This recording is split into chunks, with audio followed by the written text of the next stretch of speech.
And so please describe to me what the aesthetic look is exactly. More like this guy here. Yeah. So we'll go ahead and bring Oh wow, you really have to come in here? like this guy here. Is this No, is this really happening? He met the other guy behind you, bro. Like I don't know what you're talking about. I'm right into that bad boy. You can stay right there, behind the camera, behind the camera. No, see now you got me jealous now. That's okay. That's not no, fair. but you're more in the category like Wilfred Arnold. Okay? My man. Yeah. Arnold Ferrigno. Huh? Okay. Aesthetic.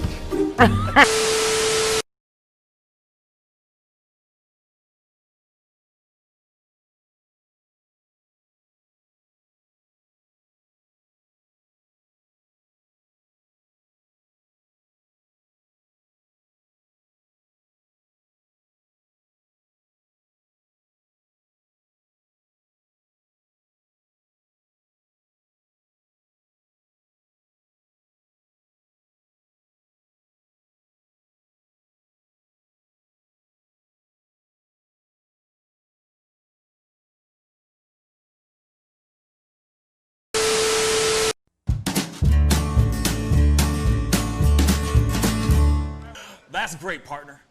You two ever go out place everything in its proper place? That does not make sense, but we usually do go. We head to Kroger's, and we work. Oh, yeah. I've got a lady waiting for me back home also. She has the most beautiful scrotum.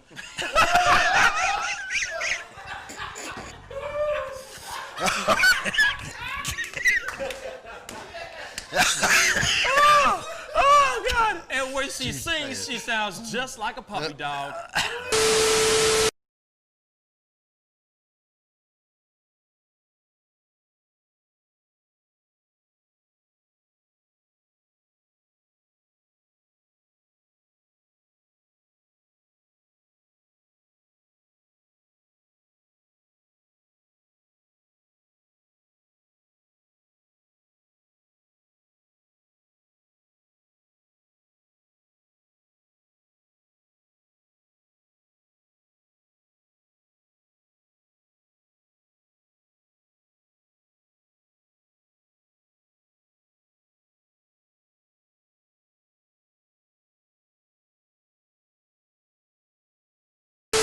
How do you nail a photo?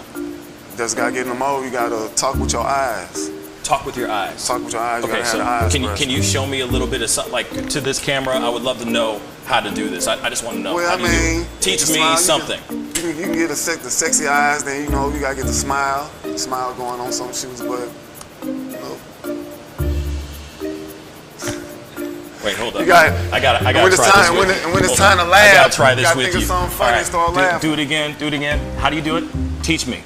Sexy eyes. The sexy eye. Just a sexy eye right here. Smizing? Smile. So you're smizing. Smile. Okay. And then you gotta get the. No, I look like I need to take a poop or something.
Each words were like little toy guns. No sting, no hurt, no one, just a bang, bang. Right? Is that it? Yeah, it's something like that. Just a bang, Toy bang, guns. rolling off your tongue. Toy guns. It's no smoke, no Bang, bang. bullets. Water guns. All right.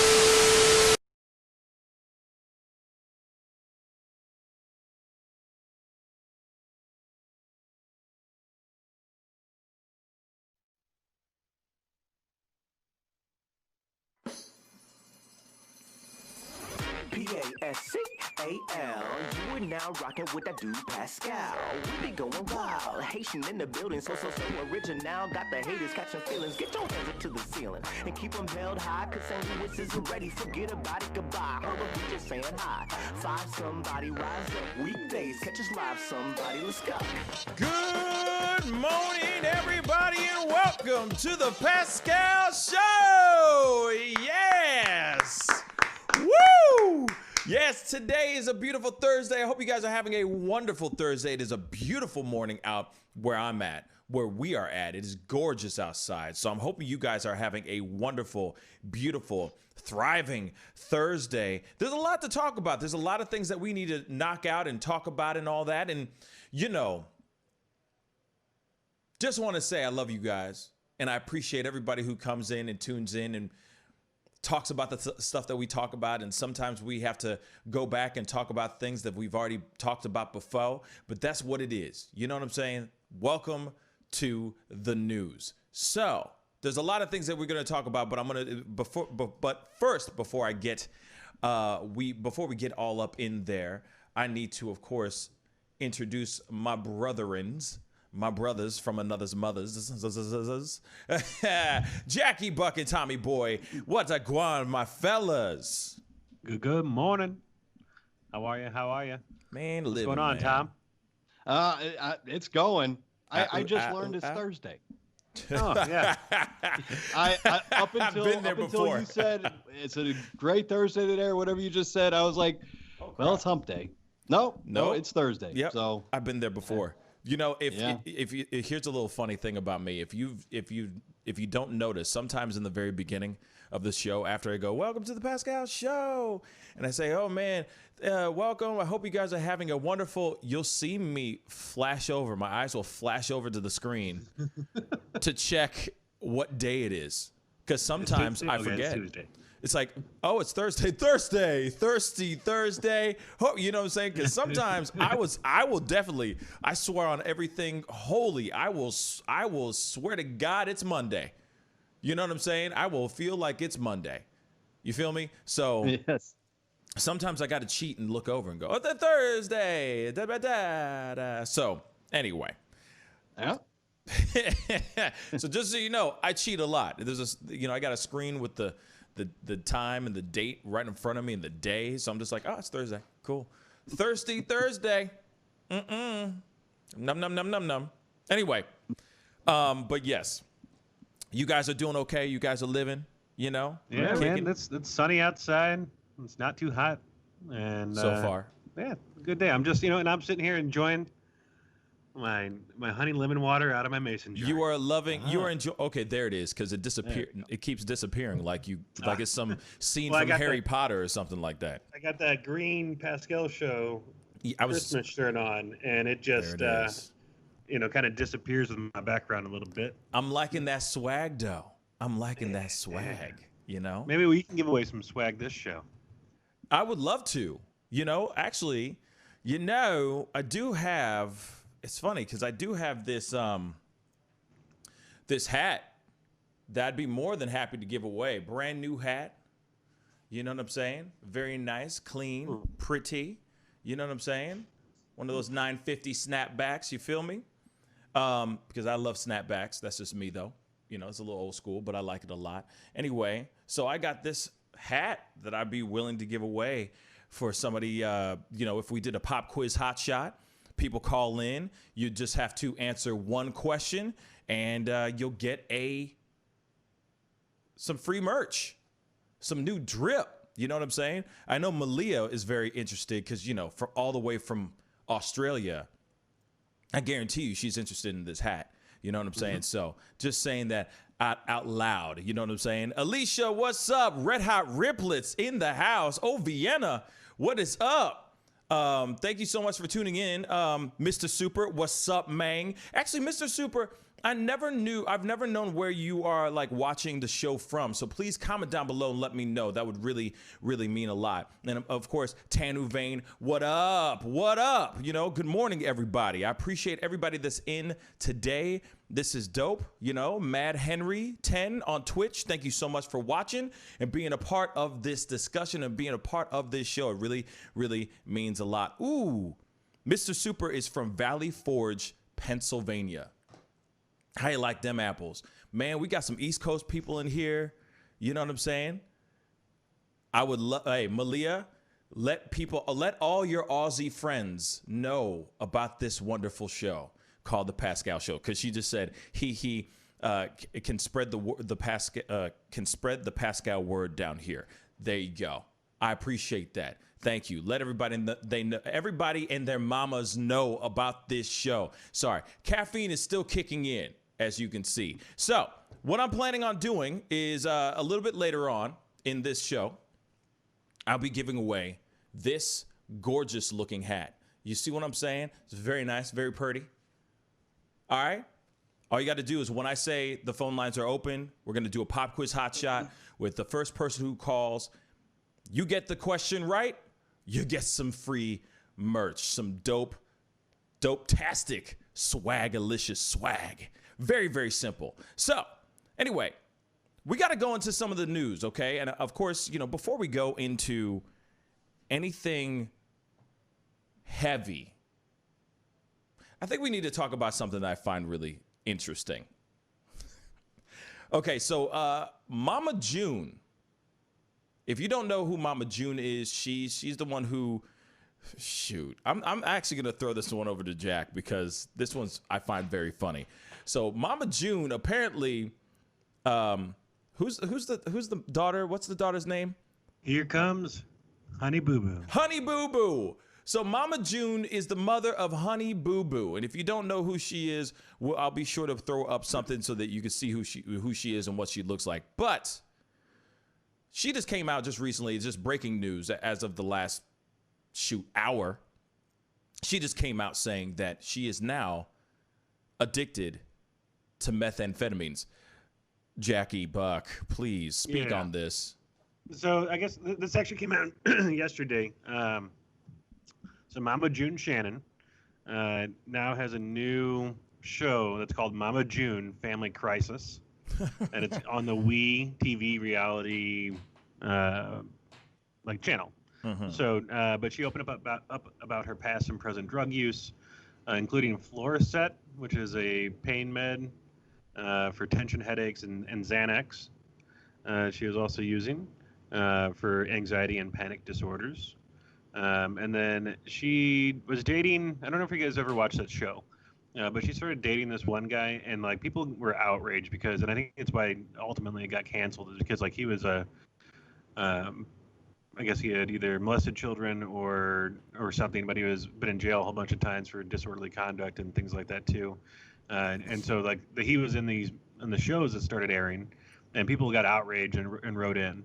And I guess it comes out of that guy, during dating him, they were using meth, and their habit had gotten to a point of $2,500 a day, if not more. And she said her decision meth to do drugs, she said that she got high because I wanted to. And so pretty straightforward there. So $2,500 meth. So a $2,500 meth addiction. Now, $2,500 meth addiction a day? A day. Damn. You know what? Hold up. Let me throw up a picture of her before and after, because you need to see her new diet regimen. It's pretty incredible. It's pretty incredible. Mama June. Let's see if I can find one. There's plenty. Holy cow. It says that June's relationship with her daughters Lauren and Ilana, who is Honey Boo Boo, had been strained since she was arrested in 2019 on possession of a controlled substance and drug paraphernalia charges after she allegedly had crack cocaine and a crack pipe on her. I'm sorry. She went through it, man. She went through it all, man. Damn. You know, okay. Holy cow. I'm about to pull up this photo just so you guys can see the before and after of what she looks like on some realness, because obviously this woman was feeling herself before and after. Here it is. This is Mama June before, and this is Mama June after. So on the left of the screen is before, and on the right of the screen is after. So this is what happens when you smoke $2,500 worth of meth a day. Apparently, you lose crazy weight. Wait, now I gotta clear something up. Sure. So the guy that she Have mercy. was dating was Eugene Edward Gino Doak. I got that confused. I don't want to say that he was a child molester. It was her previous boyfriend, Mark McDaniel, that was a child molester. And so she moved on from him after the show was canceled. And then started dating Doak. So I don't want to put child molester terms onto him. Of course, you don't want to speak her previous wrong. person. So right, you don't want to speak ill of somebody or slander somebody's name if they're not a child molester. But at the same time, he's the one who brought her into the world of meth. Correct?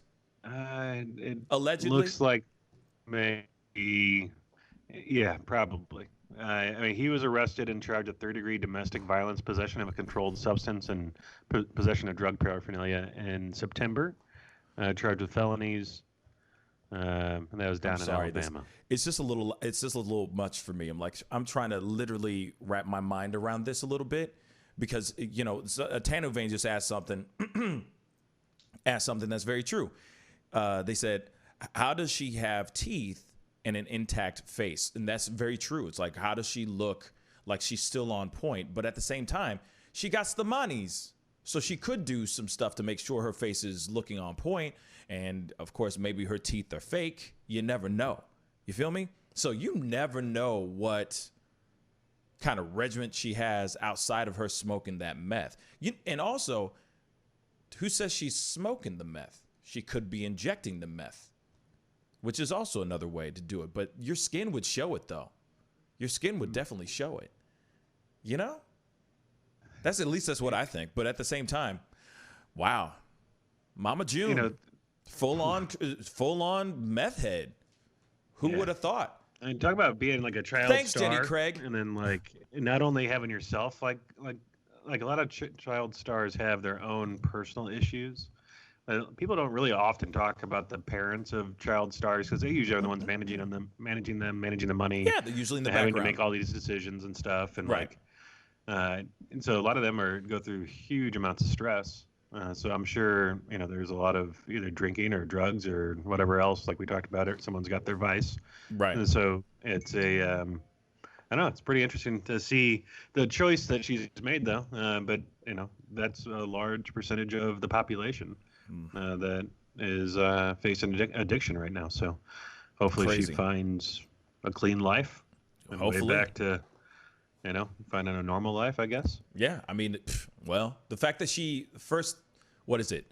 One of the steps is admitting it or acceptance or something like that, accepting that you're an addict or something like that. I don't know. I don't know any of the steps, but what I'm trying to say is that the fact that she is admitting to it and saying it out loud says that she's at least showing that she's willing to go on the path to recovery. But that's wild that she's had a history of all this stuff. And yeah, she lost a lot of weight. It looked like she was on the up and up, but with that weight loss, she gained an addiction. That's a damn shame. But at the same time, maybe that's how she lost all the damn weight too. You feel me? Thanks, Jenny Craig. I just can't help but think about how exploited she and her family have been by all of these Oh, like absolutely. All these TV channels. But can you tell me, you're telling me that she's okay with it? This would be like Forrest Gump getting his own TV show and then being like, oh, Forrest Gump fell on hard times. It's like, yeah, you exploited the ever-living hell out of this woman and her family. Of course she fell on hard times. I mean, we're finding out now she had a $2,500 a day drug habit, and the TV channel is using it for advertising. It's shameful.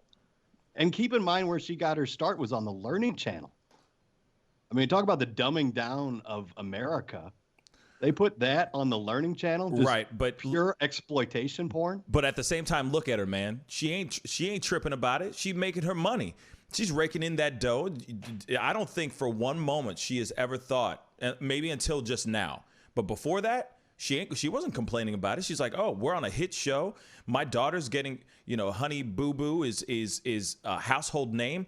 I'm becoming a household name. She ain't tripping about it. That's why she's smoking that crystal meth. That's why she's smoking that crack rock and smoking and doing that cocaine. She loves the idea of being on the red carpet. She loves the idea of getting her name out there like that. You know what I'm saying? Like, if she did not want to do that, she wouldn't have done the first season in the first damn place. You sign up for it, for a fact, okay, I'm signing my name in blood here real quick, because I know for a fact that they're going to exploit my life and they're going to use it to make money for themselves. So I might as well get rich too. Yeah. But look keep at her, in mind, I mean, these channels weren't just exploiting her; they were exploiting her daughter. I mean, absolutely. Honey Boo Boo is never going to be able to walk into a room in the rest of her life without people being like, "Hey, it's Honey Boo Boo. Hey, your mom was on meth and she was sleeping with a child molester." And that's because these moralless TV executives have just exploited this poor family to the point where they, their life is in shambles. They have $2,500 a day drug habits. It's disgusting. Yeah, it's true. It's true. I don't disagree with you at all. But at the same time, outside of the crystal meth, crack cocaine, and cocaine habits, she signed up for that. She signed up for that life. I would like to know if she's even mentally competent to sign an agreement and have full knowledge of what's in it. She probably doesn't. That's a good question. That is a very good question. She probably doesn't. She probably was just like, fine, let's just do this. It's more money for us. It's a lifestyle for us. It's a life for us. F it. Where do I sign? Probably didn't even read the 13 pages worth of stuff that's in there. But at the same time, I mean, I hate to say it, but that poor family's just been exploited in a way that most families have not. But at the same time, they signed up for it. That's it. She signed up for it. The kids didn't have a choice. No, of course I understand about the kids, but like I said, she signed up for it. She knew she knew that she was going to. Here it is. Not sitting here saying that she's thinking about everything. I don't think she's thinking about the long haul of like, oh, this is what's going to happen, and I'm going to go and get addicted to crystal meth, and CNN's going to be talking about it, and People Magazine is going to be putting me on the cover of the magazine. I don't think she was thinking about those things when she signed the contract. But at the same time, she's thinking, we about to get rich and famous. I want that life. That's the first thing she's thinking about. Now, after all that stuff afterwards, no, I don't think she's thinking about the outcome. I don't think she's thinking about her getting addicted to anything. She's probably thinking, this is the last thing I'll ever be is a meth head. The last thing I'll ever be is addicted to some sort of drugs like that. The last thing I'm ever going to be is a Hollywood cliche. You see what I'm saying? There's no way. I'm some girl, I'm some mom with some kids in a little town type of thing, doing a little reality show. What are the chances? There's no way I'm going to be like that. And then all of a sudden, fast forward a couple years later, bang. She got sucked into the Hollywood machine. Now she's addicted. But when she first signed that contract, she was thinking, we in the money. We in the money. I mean, she was happy as hell. Shoot. I mean, at least that's, I would think, if I were her, right off the bat, signing that thing. But yeah, they exploited the hell out of her and those kids. Absolutely. Absolutely. Yeah. No disagreement there at all. But $2,500 A day, though? Damn, that is some serious meth. That's a lot of meth, I think, right? Wouldn't that be a lot of meth? Isn't that a lot of meth? Let's look up street value of That's a lot of meth. We get a knock at the door. Yeah, I was gonna for my say. searches. Oh, God. It's like street value of meth, Google. How and where to sell. Next thing you know, you get a door, a knock on your door. We see that you were looking up how to make meth and the street value of it. Are you the next Walter White? No, I'm not. I was just looking it up. It's a show. It's a show, man. You're seriously looking this up, right? Yeah. Okay. The next 2.5 hours are just going to be Jack quietly in the background cooking meth. How-to guide. What is this? Let's see. I'm looking up. Give me a minute. You can keep on talking about something else while I pull up some info here. No, we're just going to watch you. Okay, great. And if you think about it, like fentanyl goes for $40 per pill on the street. Oxycodone, $20 a pill. Percocet, $10 a pill. So if you try to compare that, I guess, I don't know what, I can't get the meth street prices effect on addiction. Let's see.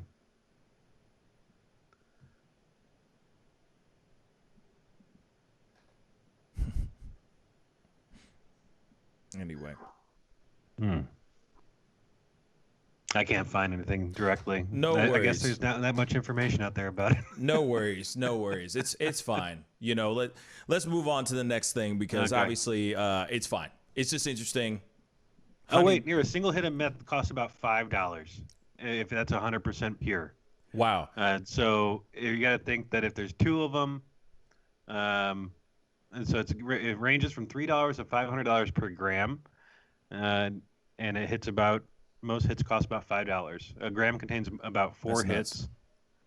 Most grams cost between $20 and $60. That's nuts. That is absolutely nuts, man. So that's a lot. That's a lot of meth. I mean, It says, yeah. Go ahead. It says a person with a severe meth addiction could spend between $12,775 and $38,325 a year. They were doing $2,500 a day. Damn. And if there's two of them, so she is spending over $30,000 a month on meth for herself. Have mercy. That's nuts. See, and that's a lot of I'm surprised she still has the teeth in her head. You know what I'm saying? I'm surprised she's still on this planet. That's a lot of, man, that's tweaking all day, day. That's all day tweaking, you know? You think that's their house insane. is really clean? Oh, I hope so. She cleaned it with a toothbrush. You know what I'm saying? It better be pristine up in this piece. But anyway, moving on. We got to move on to the next topic now, okay? The other piece of our top news, obviously, I wanted to go on something light, so we started with that one, okay?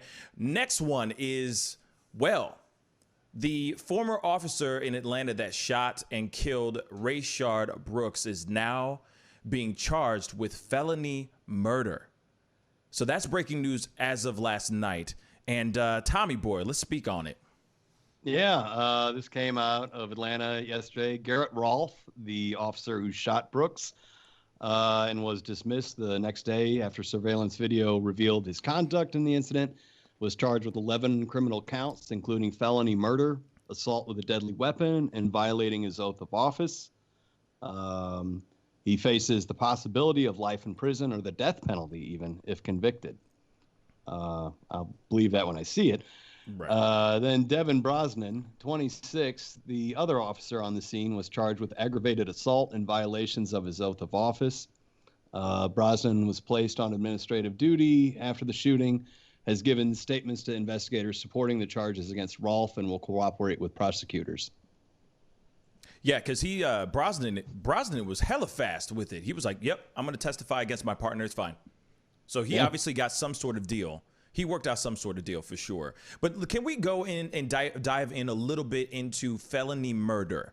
Because it's not like it's not like the other officer, I forgot his name now. Dang it. What's his name? The officer that's getting felony murder? Garrett Rolfe. Garrett Roth.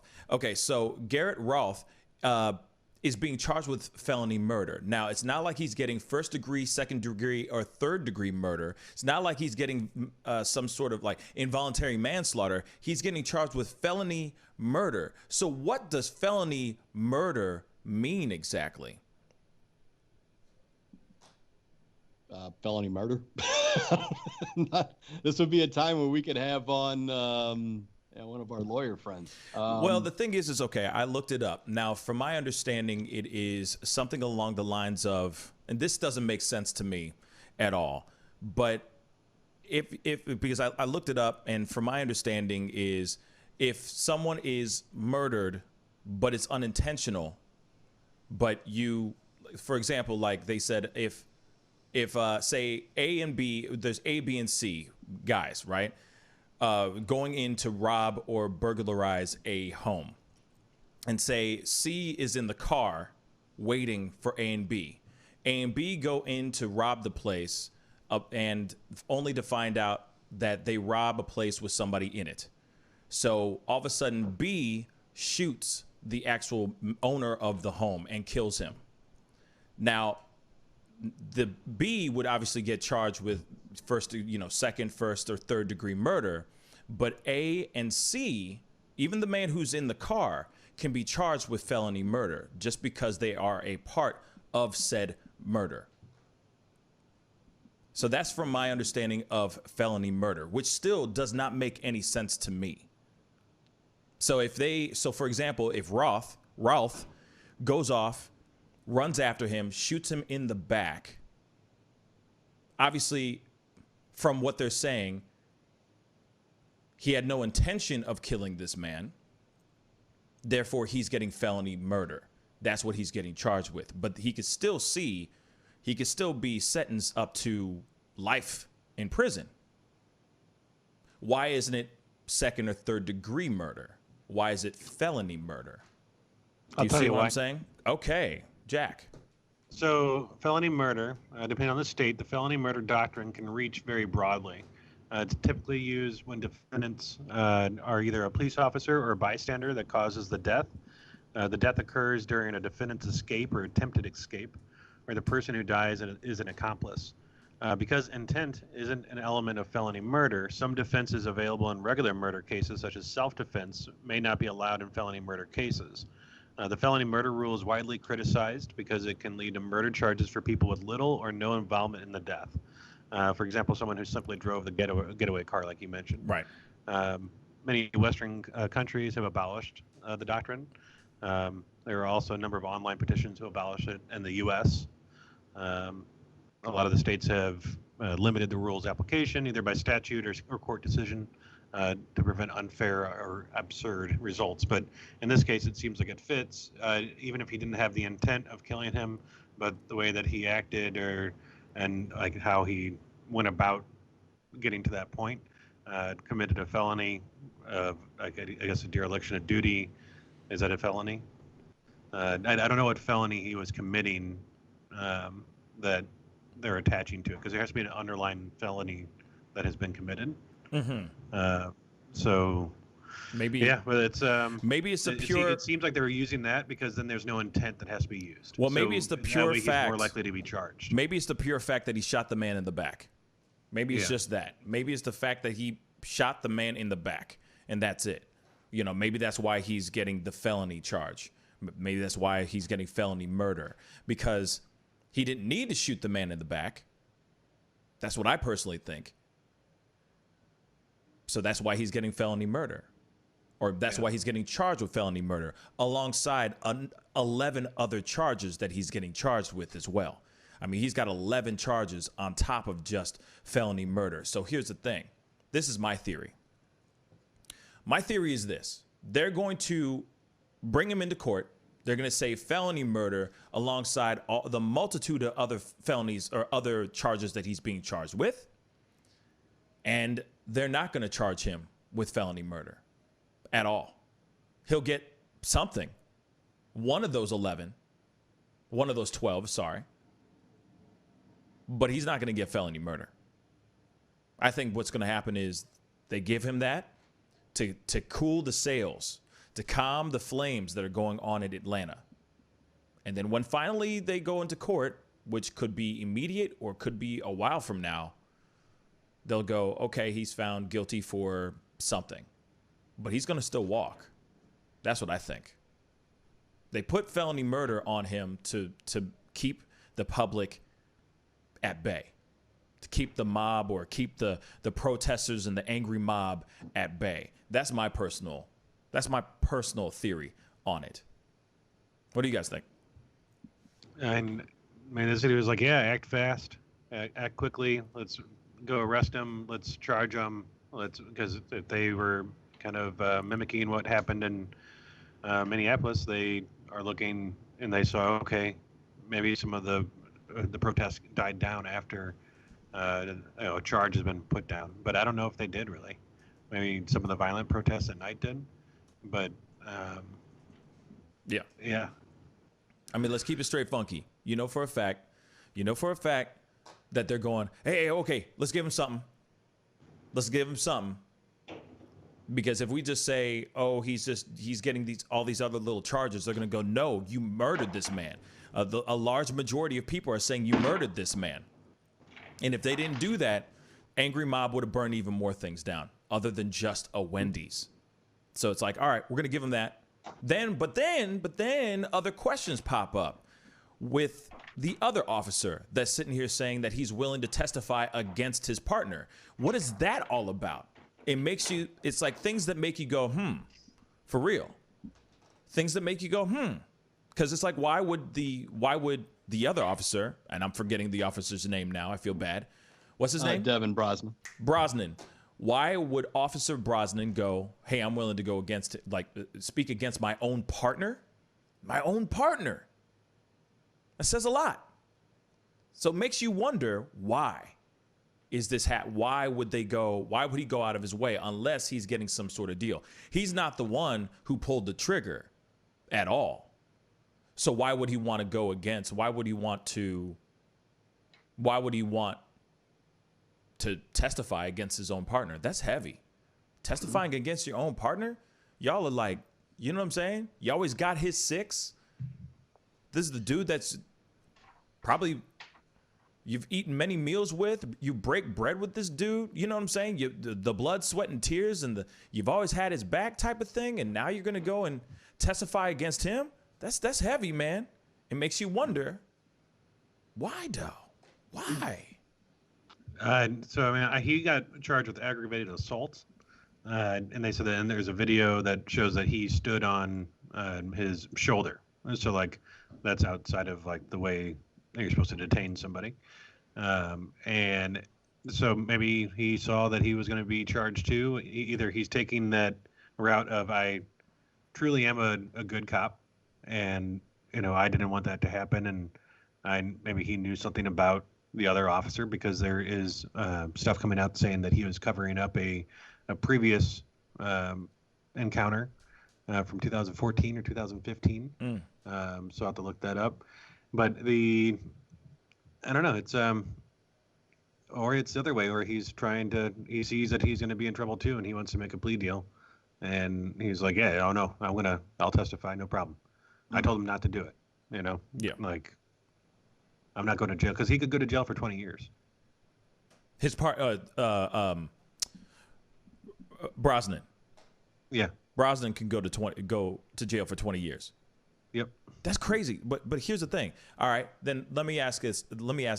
Why would he be going to jail for 20 years if he's not the one who pulled, or why would he be seeing a possibility of being sentenced up to 20 years if he's not the one who pulled the trigger? That doesn't make any sense. Aggravated assault by a police officer because he was found to be standing on his shoulder during their altercation or during the time when they were trying to put handcuffs on him. And so that alone right there. And then also, I guess, the felony murder rule, as James brought up. So he can be included within that because he was there, and part of it, he was the accomplice, basically. Interesting. It's also interesting about this is it's coming out now that this Garrett Rolfe guy was known as a dirty cop. Oh, here we go. He was involved. Yeah, he was involved in a 2015 police shooting. Rolfe and 2 other officers opened fire on Jackie Jermaine Harris, who they chased after he was caught driving a stolen truck.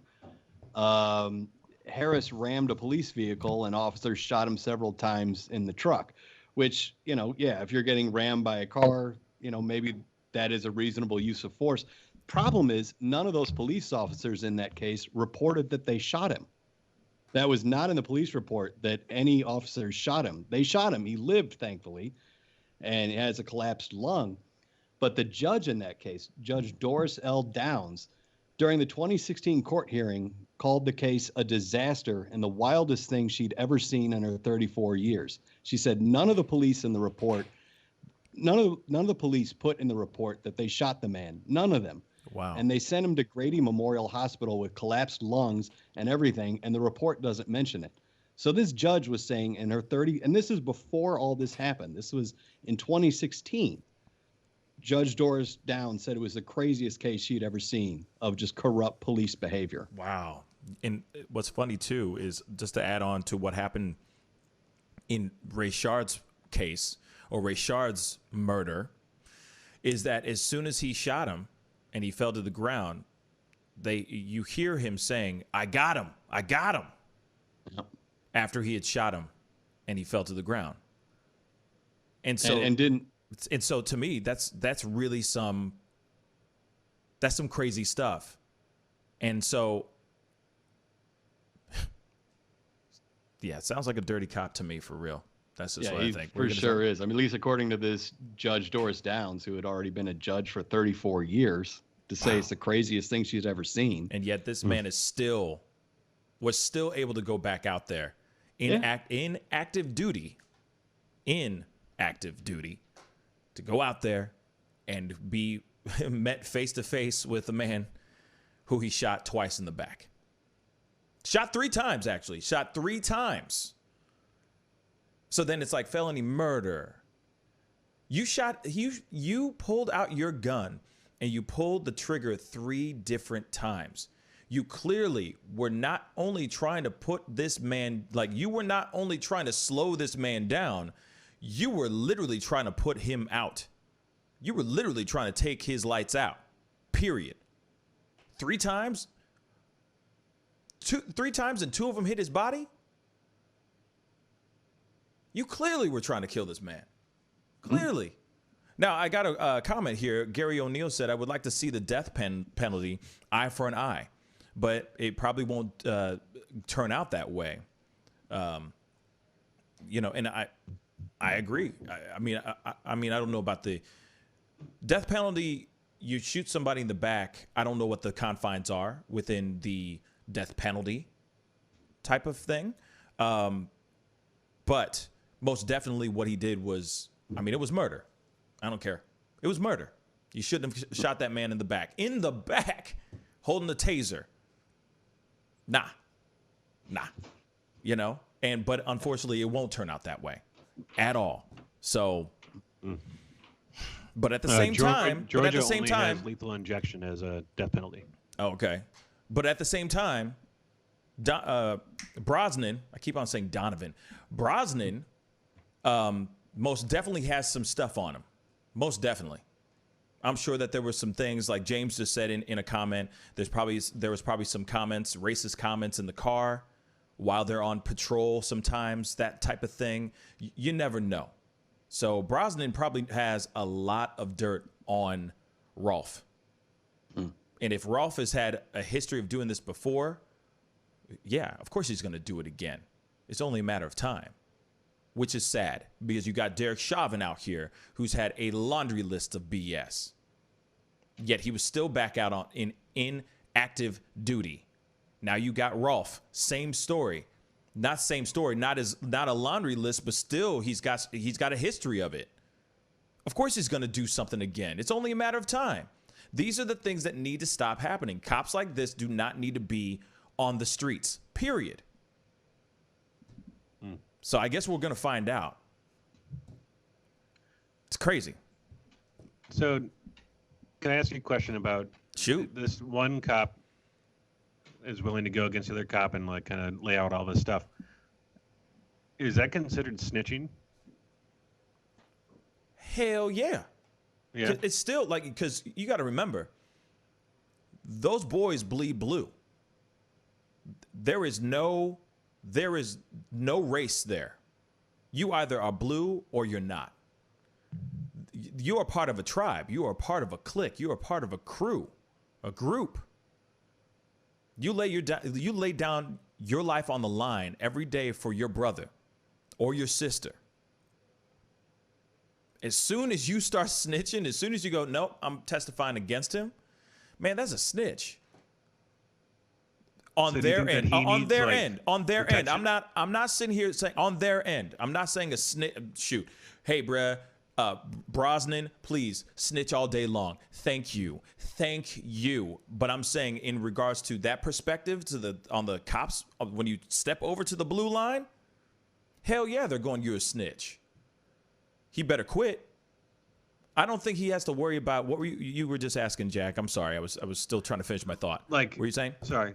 If you are snitching on the blue, like, I'm sure it's just like, other groups that if you snitch, there's going to be some group that internally that does not like a snitch in the group, right?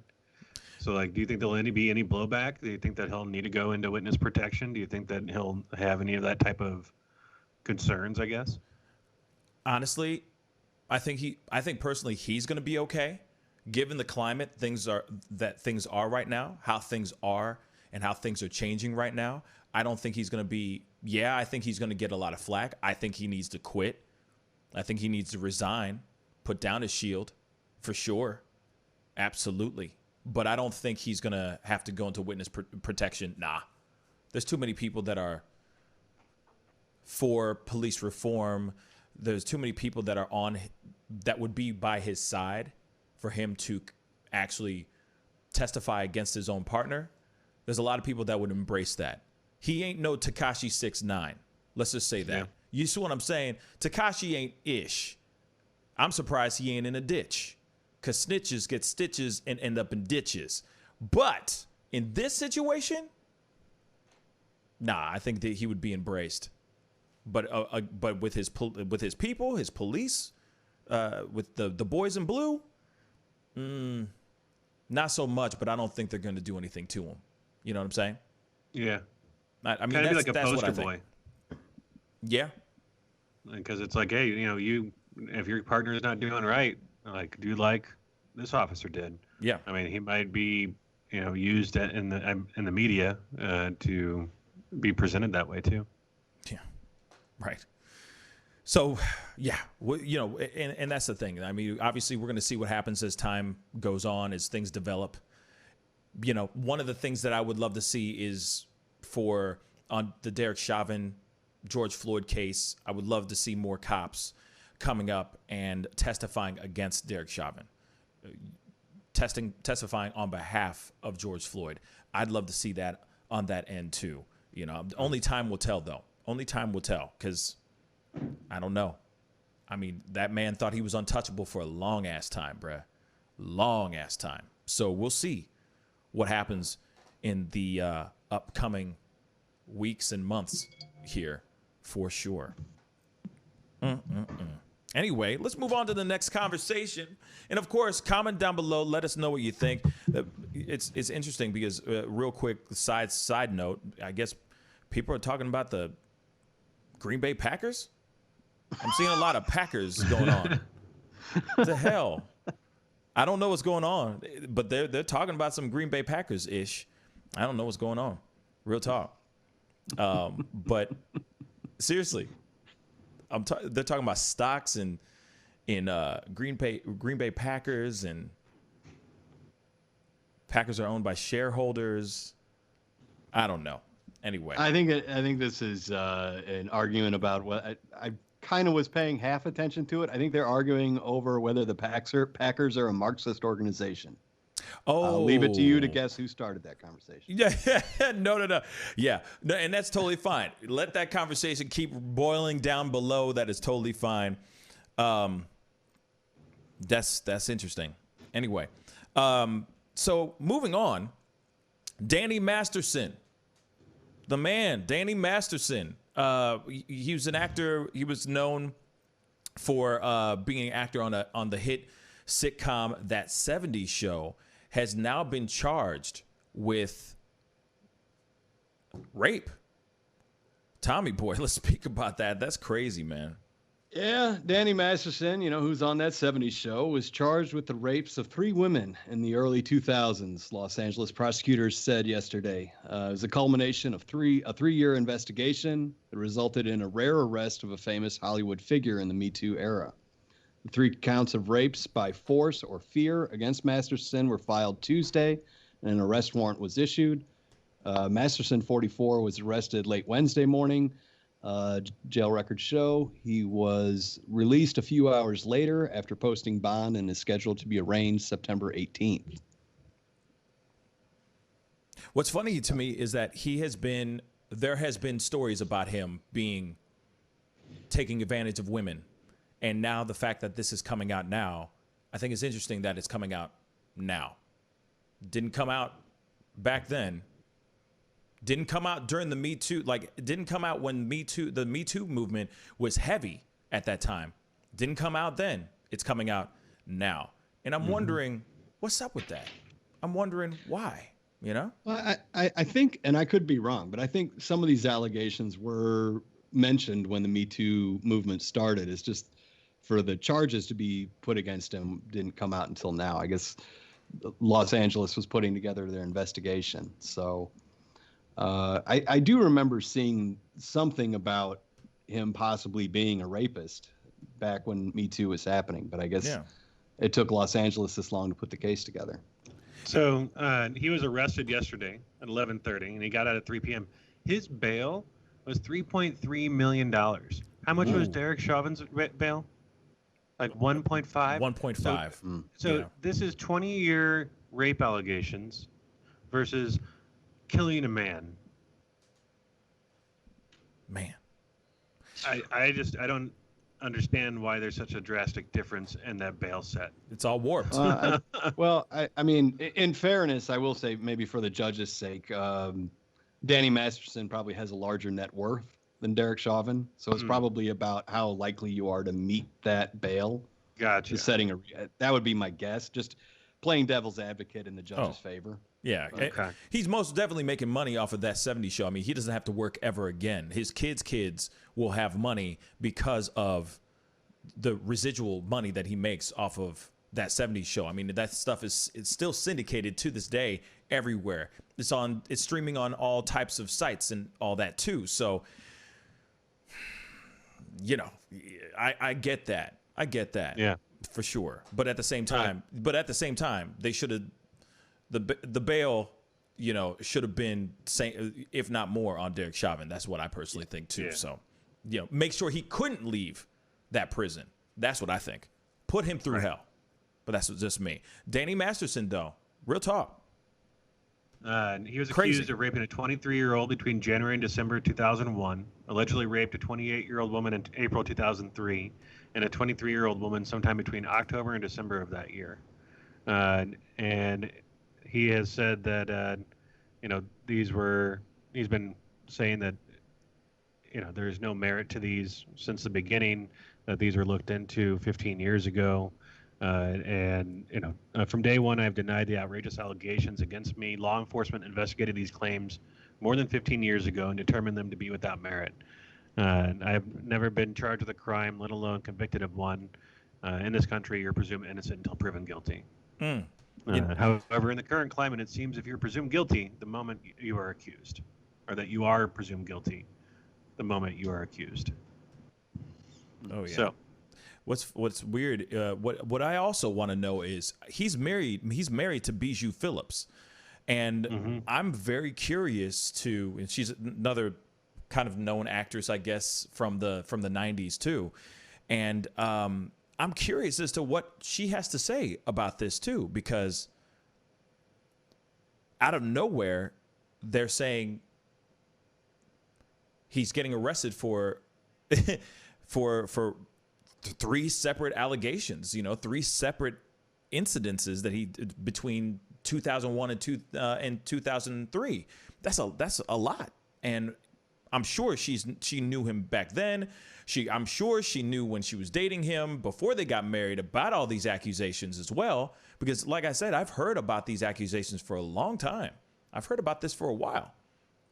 So the fact that I've just figured it just got, these allegations just got swept under the rug, or that they were false. But the fact that they are now real, and the fact that he's gotten arrested, I'm curious as to what she has to say about that. I mean, all I'm seeing right now in regards to her reaction to it is just saying that Bijou Phillips is completely shocked over this nearly 20-year-old allegation. So I don't know. And he's obviously the star of one of the big hit shows on Netflix called The Ranch. That's also with Ashton Kutcher. And yeah, I'm curious as to what his wife really has to say, and what Ashton Kutcher has to say about this too, because obviously they're close. They've been together. They've been doing doing TV for a long time. So yeah, I'm curious as to see what the wife has to say about that. It's very, very interesting. Very interesting story. Yeah. His lawyer, he's retained this, I hope I'm pronouncing this right, Tom Mesereau, was the attorney for both Bill Cosby and Michael Jackson. Oh. So I guess that's the guy you call if you're a celebrity and you have rape allegations against you. Yeah. That's the guy. Yeah, but then at the same time, like a lot of the stuff that lawyer had to deal with, I mean, a lot of it was settled outside of court too. I mean, not so much about Bill Cosby. I mean, obviously Bill Cosby has been, he's in prison now.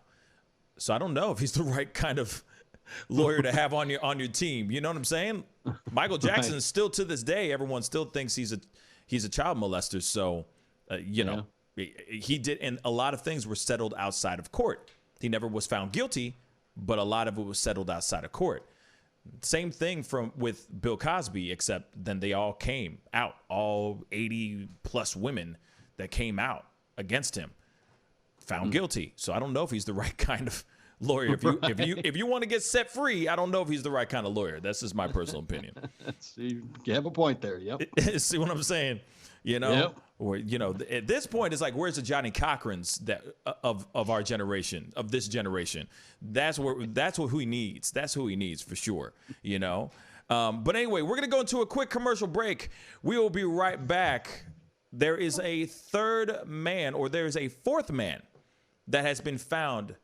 A fourth teenager, a black teenager, was found hanging from a tree outside of an elementary school in Texas. We're going to be talking about that here very, very shortly. We'll be right back. This is The Pascal Show. Bye. Hey, take off to me. Ms. Feinberg, I'd really appreciate it if you would close your legs. Do you find it distracting? Power, respect. The festival's crazy in the streets. Deception, the fakers and leaks. Entertainers are trucking for tweakers and losing their circles. Their loves are unique. All of us under surveillance. People so feeling they made it. Half of them stumbling around and they faded. They live in the world that's degraded for people that's constantly hated. But you see how he makes these S's in his body right here? That's where he's hanging on, and then he's moving forward with the locomotion of his ribs. That is classic Missouri rat snake right there. So I'm gonna go ahead and grab him before he gets into a hole. Now, these snakes are not biters. They won't bite as long as you don't squeeze them. If you just stop them like this, it'll freeze them, and then you just gently pull them back. As long as you don't squeeze them, they won't bite. Yo, Mike, what's up, man? Guy? Good to see you, man. Yeah, so Sugar Fire. Yeah. Fully open, right? Yeah, we're pretty much open. So you can't sit inside yet. Monday you can sit inside a little bit. We'll have 25% of the tables inside, and then we're letting it rip outside. So I know that there's a lot of people really concerned about staying safe and all of that. No, I so don't what are blame you them, guys doing in regards to that? Well, we have extra people to clean and rub everything down all the time. Everybody inside's wearing masks. And we have those little stickers on the ground so everyone can stay 6 feet apart. Right on. The tables are all spaced out, inside and outside. Sugar Fire, open in full effect right now. They're staying healthy, they're staying clean. Go get you a rack of ribs. Sugar Fire, open right now. Thanks.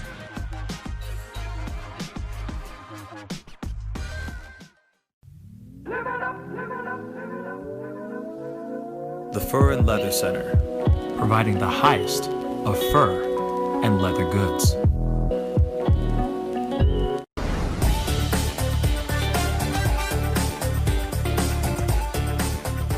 You're gonna perform I'm sorry, tonight. I can't make this interview boring because this No, it's man not is boring. too exciting as a host. And I'm truly saying this, and if y'all can't do this, me and this man here is gonna leave and go somewhere else where we can get some love. I want everyone in the building to say, I love Pascal on the count of 3. 1, 2, 3. Wow.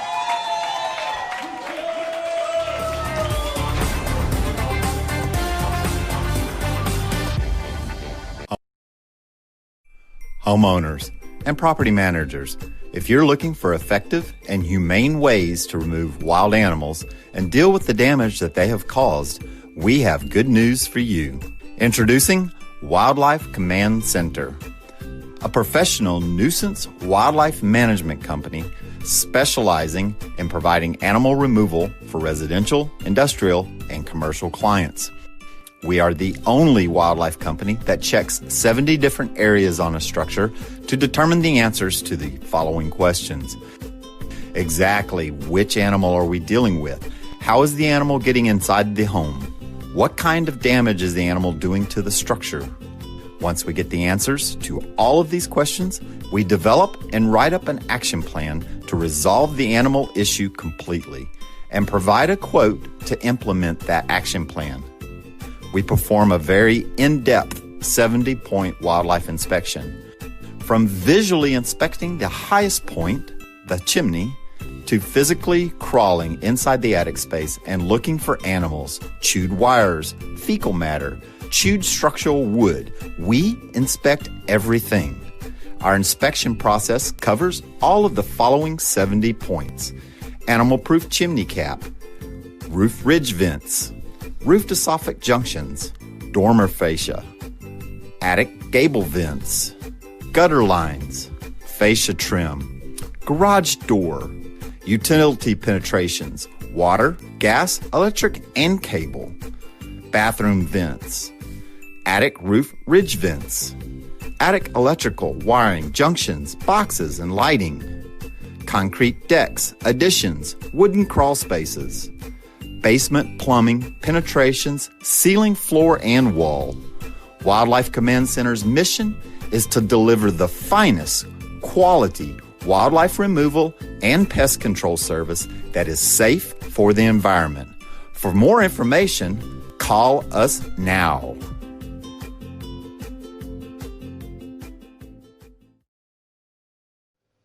All right, welcome back, guys. Thank you guys so much for tuning in. If this is your first time checking out the show, please go hit that like button underneath this feed right now as we speak. That would really mean a lot. And of course, please crush that subscribe button. That would be amazing on our YouTube channel. So we got to keep this conversation moving. Something is that I found very interesting, and there's a lot of questions about this because we did bring this up before. This has been turning into a thing apparently, which has been kind of strange, and it's been propping up a lot of questions. Now, there has been 3 other incidences of the same thing where black men have been found hanging from trees from all over the country now. Now there has been another hanging outside of a school in Texas. A black teenager was found dead by hanging in a tree outside a school in suburban Houston late Tuesday. The Harris County Sheriff's Office said the teen's body was discovered in the parking lot of an elementary school And they said, based on the security video, witnesses and other evidence, preliminary indications are the male hanged himself, and there are currently no signs of foul play. So I don't understand. I really don't understand how this is turning into a thing. And it to me, it feels weird. It seems like something fishy's going on. I don't care how many times they'll sit there and say, "Oh yeah, no, it's not real," or you see him walking. You see him walking into next to the tree and setting everything himself. Like, I don't know if that's actually entirely true. My question or my request is, like, I want to see the actual evidence. I want to see the actual video myself, to see the kid actually walk into the elementary school, to the actual tree, actually throwing the rope over, all of that. I want to see that with my own two eyes. It seems too weird for this to be a thing. It just seems weird. Suddenly all of our black men are going around here, sitting here saying, that's a great idea. I need to hang myself in that tree. I need to do the same thing. Why would you do that? That doesn't make any sense. Tom, what do you think?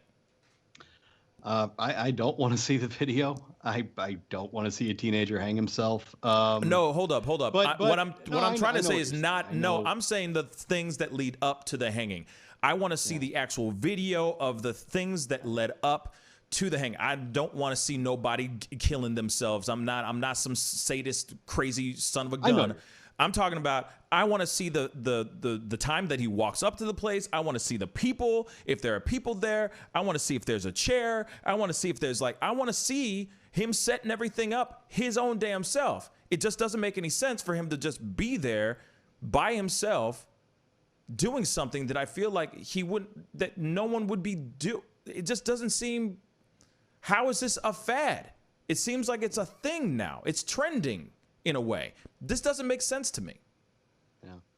Well, it's unfortunate that the trust in police has fallen so low that you can't even take their word on it in things like this. I can't take their word on it. I mean, I don't think the video should be made public. It's the teenager's last moments. If he did commit suicide, that's obviously not something I don't think should be made public. Yeah. I do think if they have evidence that he did commit suicide, they should show that to his family, and if they want to see it, or show it to the family's lawyer so he can review it, so that they know that there wasn't foul play, because no one trusts police anymore. You just can't trust them. So I don't think the video should be made public. I think that would be a bad move, but I do think that the family or the lawyer for the family should be able to review that footage so that they know that what the police is saying is true or not true. Yeah. And Jack, you just got in here, but I'm going to read this comment really quick while you catch up. Tanu Vane said, I actually did the math on suicide by hangings out of curiosity. The average is 0.55 hangings a day, with 0.25 white and 0.15 black hangings per day. Reposted because I put the decimal in the wrong place. So that's really, the fact that it's a thing. I understand the actual act of hanging. I understand that piece. Jeffrey Epstein, he didn't kill himself. But anyway, moving on. I understand that that's a way of committing suicide. And I understand this is kind of sensitive material that we're talking about here. But it just doesn't seem to make sense that somebody goes, oh, I see this person hanging themselves but on a tree, so therefore I'm going to take my own life in a public way. I'm going to hang myself in front of an elementary school. What is going on in your mind to make you think, I want to horrify as many people as I can? I want to emotionally shake as many people as I can by hanging myself by a tree in front of an elementary school. It just does not make sense. Now, Will Clark, what's up, Will, said KKK at it again. See, that's what I think. That's what I instantly think. But then they're saying by the surveillance video, by the security cams, by the witnesses, all things point to him just doing it himself, that it was a suicide. Where is said footage? And who are these witnesses that they're saying saw everything that went down? They saw everything that went down? Everything? I don't know. How is this a thing? This is the fourth kid. This is the fourth kid. That does not make sense. This doesn't make any sense. No. It's so sad. So that's the second hanging in Harris County this week? Yeah. Second hanging. That's just... Right. Now, here's the other thing. Gary O'Neill on YouTube just said, video must be public, fill transparency. Yes. You know? I don't agree with that. I think that there should be, I'll say this. I do agree with that. I'm not saying the whole video, but the video of him walking up by his damn self, I want to see that. I really want to see that. I don't want to see the actual act of death, the moment all the way up to his death. I don't want to see that. Please. I really don't want to see that. But I most definitely want to see the proof of him walking up there by himself and doing everything by his damn self, because it just seems too fishy. And that's the thing. If there's footage of Robert Fuller, who died, who was the first man to be found hanging by a tree in Los Angeles County, and if there's footage of that, I'd want to see everything leading up and stopping right when he does the deed. Because there's too many questions here. And I said this a couple days ago. There's so much tension between white and black, black and blue. There's so much tension right now. Red and blue, Democrat and Republican, liberal and conservative. There's so much tension going on right now that I'd want to see that footage. Proof in the pudding that he did it himself. Just doesn't make sense. I think if you release that footage of the kid, I mean, if what the police are saying is true and he did hang himself and you show everything up until the moment, I mean, to play devil's advocate, if young men are hanging themselves in public right now, if you put that out there, you're risking copycats, you're risking people seeing that and going out and do it themselves. I think the family should be allowed to view the video, and only the family. I don't think it's anybody else's business. If the family sees it and says, yes, our son committed suicide, then call it a day. I don't think it's anybody else's business, and I think it could create copycats if they put that video out there. Absolutely, and I agree with you on that part. Now, that's a very smart idea. That's smart. That's absolutely smart. Then they can go to the public and say, yes, they did do that, or no, they did not. There were 3 men with them, Right. So I agree with that. And that's kind of what I'm trying to say. At least that where somebody else outside of the popo is seeing it, outside of 5-0 is seeing that footage. Right. Someone in a way, because right now we're in a place where people aren't trusting 5-0. People aren't trusting the police. So it's like, all right, we need somebody that we can trust that can actually look at it and go, he actually did do it himself. Or no, he did not. They are hiding this from us, or they're hiding this information from everyone, and that's not right. You see what I'm saying? So I agree with that, Tom. You're absolutely right. Tanu Vane just said this too. I agree. 3 of the suicides in particular seem weird. People do hang themselves away from home, so people other than their families find them, but like Parks, but not in. Sorry, Skipping, not in front of libraries, town halls, or government buildings. Facts. And that's weird. Like I said, of all places, you're going to go and hang yourself in places that, like, it's just weird. It's just fishy. It smells fishy to me. It just smells fishy to me. And this kind of thing needs to be either investigated deeply, or it just needs to be investigated deeply. It just seems weird to me. Seems weird. That's all. Definitely weird. That's it. That's it. I just find it weird. I just personally find that weird, you know. And you were just saying something.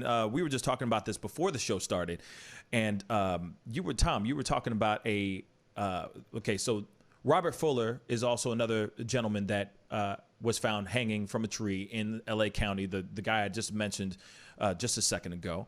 And I understand that the half brother of Robert Fuller, what happened to him, Tom? Yeah, the brother of Robert Fuller, who's found hanging in Palmdale, California, his brother was killed in a deputy-involved shooting in Kern County on Wednesday. It sounds like the police were investigating reports of, I believe, spousal abuse and kidnapping. Police claim that when they approached his brother, that he began shooting at officers and was killed. You know, that's terrible. That's terrible. Yeah. That's terrible, terrible news, man. And you know, and unfortunately, like I said, tensions are high. A lot of people are angry right now, and it's unfortunate that young man had to die, had to go that way. It's unfortunate. It's very unfortunate. And you know, I mean, again, it's one of those things where it would be really nice if we could take the police's account at face value.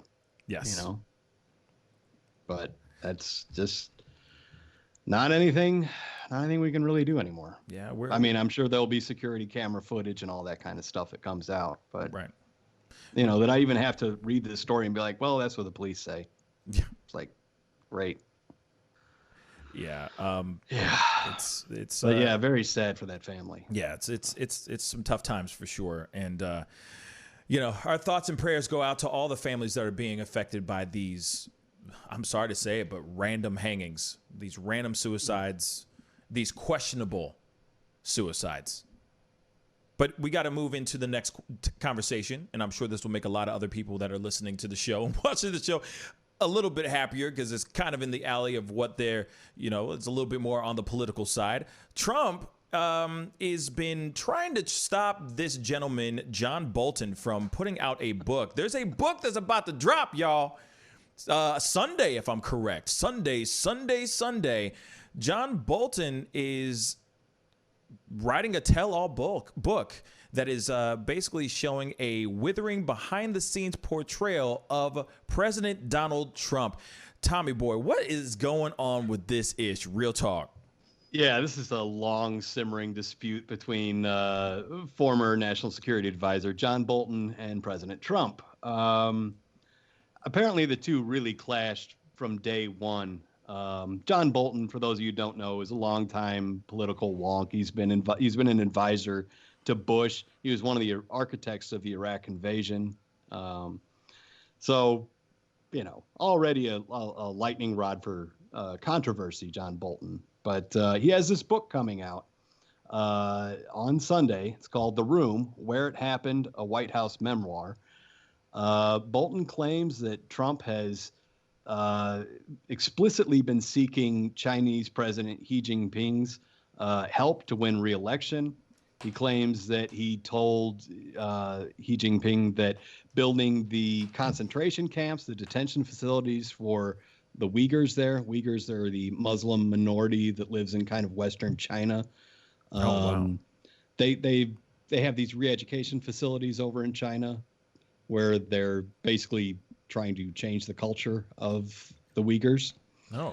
But yeah, they're basically concentration camps. There have been allegations that some of the people imprisoned there have had their organs harvested.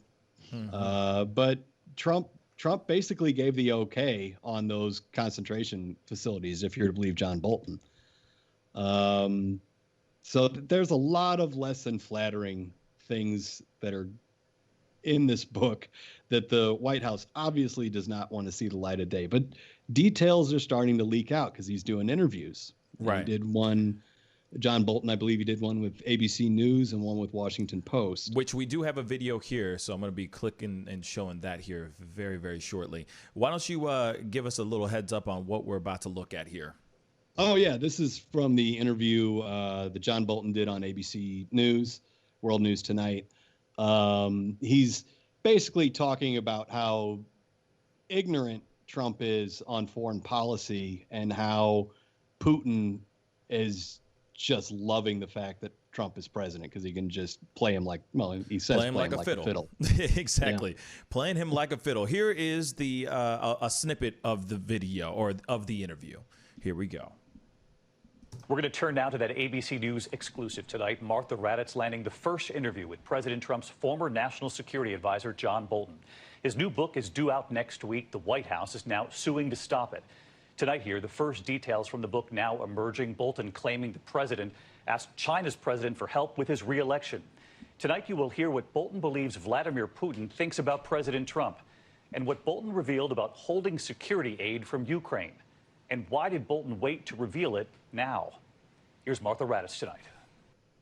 The accusations are explosive. John Bolton at the president's side for some of our country's most vital national security decisions, calling Trump erratic, irrational, foolish, and stunningly uninformed, believing Finland was part of Russia, unaware Britain is a nuclear power, and, said Bolton, Trump was not always truthful. Is the president lying? Yes, he is. And it's not the first time either. Bolton also saying the president was marked by foreign leaders, from North Korea's Kim Jong-un to Russia's Vladimir Putin. Bolton telling us in an exclusive interview the Russian leader, like others, was eager to meet Trump alone, without advisors, so he could flatter and manipulate. How would you describe Trump's relationship with Vladimir Putin? I think Putin thinks he can play him like a fiddle. I think Putin is smart, tough. I think he sees that he's not faced with a serious adversary here. I don't think he's worried about Donald Trump. Donald Trump, as we say, sees himself as a deal maker. What happened to the deal maker in those situations? Well, the president may well be a superb deal maker when it comes to Manhattan real estate.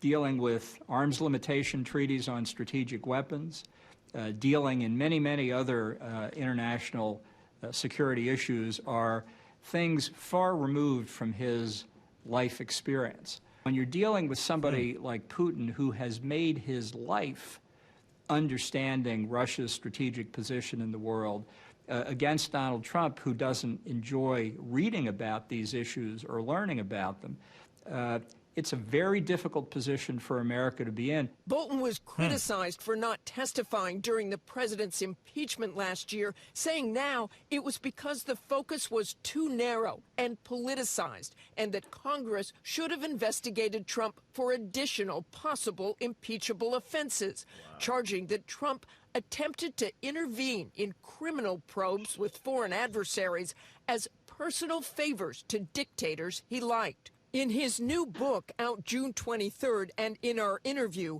Bolton also says he heard firsthand from Trump that security aid to Ukraine was directly tied to his requests that Joe Biden and others be investigated by the Ukrainian president, which Bolton says he himself found deeply disturbing. Bolton saying he was alarmed at what he described as obstruction of justice as a way of life, adding that foremost on Trump's mind at all times was re-election. I am hard-pressed to identify any significant Trump decision during my tenure that wasn't driven by re-election calculations. One example, says Bolton, the president asking China's President Xi to buy soybeans and wheat to help win the support of farmers, quote, pleading with Xi to ensure he'd win. And Martha Wow. Raddatz with us live tonight from Washington. And Martha, there's going to be so much to unpack from your interview Sunday night. But one question I know you asked, and John Bolton knows many Americans want to know, why he didn't reveal some of this during the president's impeachment trial. Because in the book and in your interview, Bolton claims he heard firsthand from the president that security aid to Ukraine was directly linked to requests to investigate Joe Biden and others. So why now, instead of when Congress and many Americans wanted to know the answer to this? Well, David, he says he did not like the way the Democrats were running the hearings and didn't think his testimony would make a difference. That is something I press him on repeatedly in our interview. And by the way, David, Bolton is not at all surprised that the president is trying to stop the release of the book. David? Martha, thank you. Interesting, y'all. That is some interesting stuff. Now, the funny thing is that this is a book that he has been trying to get out for a while now. But apparently it's been stopped on numerous occasions for, I mean, obviously Trump's administration, Trump's team has been trying to stop this from being published and being out. I'm going to tell you what, I'm going to be one of the first people online getting that book.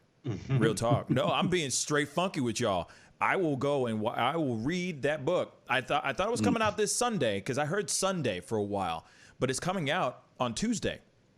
Why I know this? Because the next day is my actual birthday. So it happens on the day before my birthday. But I'm definitely going to be reading that book. Hopefully it's not too long. Hopefully it's not like 300 pages and, print 258 pages, I think I saw. 258 pages? Yeah, the Washington Post, I think, they got an advanced copy of it. So I'm sure they're going to drop some stuff between now and then. Of course. They're going to leak all kinds of stuff. One of the things that they talked about was that Trump was talking with President Xi, and that he said that, they want me here longer than 2 terms. We'll be working together for the next 6 years. And because the President Xi was talking about how the Americans have too many elections, and that he really likes working with Trump. So, that's cool. He wants to go get a constitutional amendment, basically to go change the term limit for presidents. Oh, God. Let's hope that never happens. Tom. Well, I can't wait to read the book either, but I'm stealing that thing. I'm not giving John Bolton any money. Screw him. He's one of the architects of the Iraq War. I'm not giving that guy 1 red cent. I feel you. I'll jump on my torrent and I'll download a PDF of it. See, that's the thing. I'm not a Kindle guy. I like having a book in my hand. I like to open it up, and if I can't get access to the actual book, I'm gonna go buy it. Unfortunately, I can lend it to you though. I'll read it and then I'll just throw it over to you. Through the camera. Just do a live read of the entire book. Yes, that would be terrible. 7,000 hours later. You know what I mean, man. But anyway, I'm interested to see what the book contains. Obviously, he said a lot of stuff there in that interview, and that interview itself is going out. The full interview is going to be out on Sunday, so I'm interested to watch that as well because I'll be watching that interview for sure, just to see what happens. And Enemy Nation is right. From now till November, it will be Bolton all day long for sure. I absolutely agree with that because everything he has, I'm sure he has so much dirt. Now, the funny thing is also on top of that is not only because, his first presidential run, it was all about Russia. Now he's trying to go all about China now. What's up with that? It's kind of weird, don't you think? Kind of weird. I mean, I think if we know anything about Trump is that he has no scruples.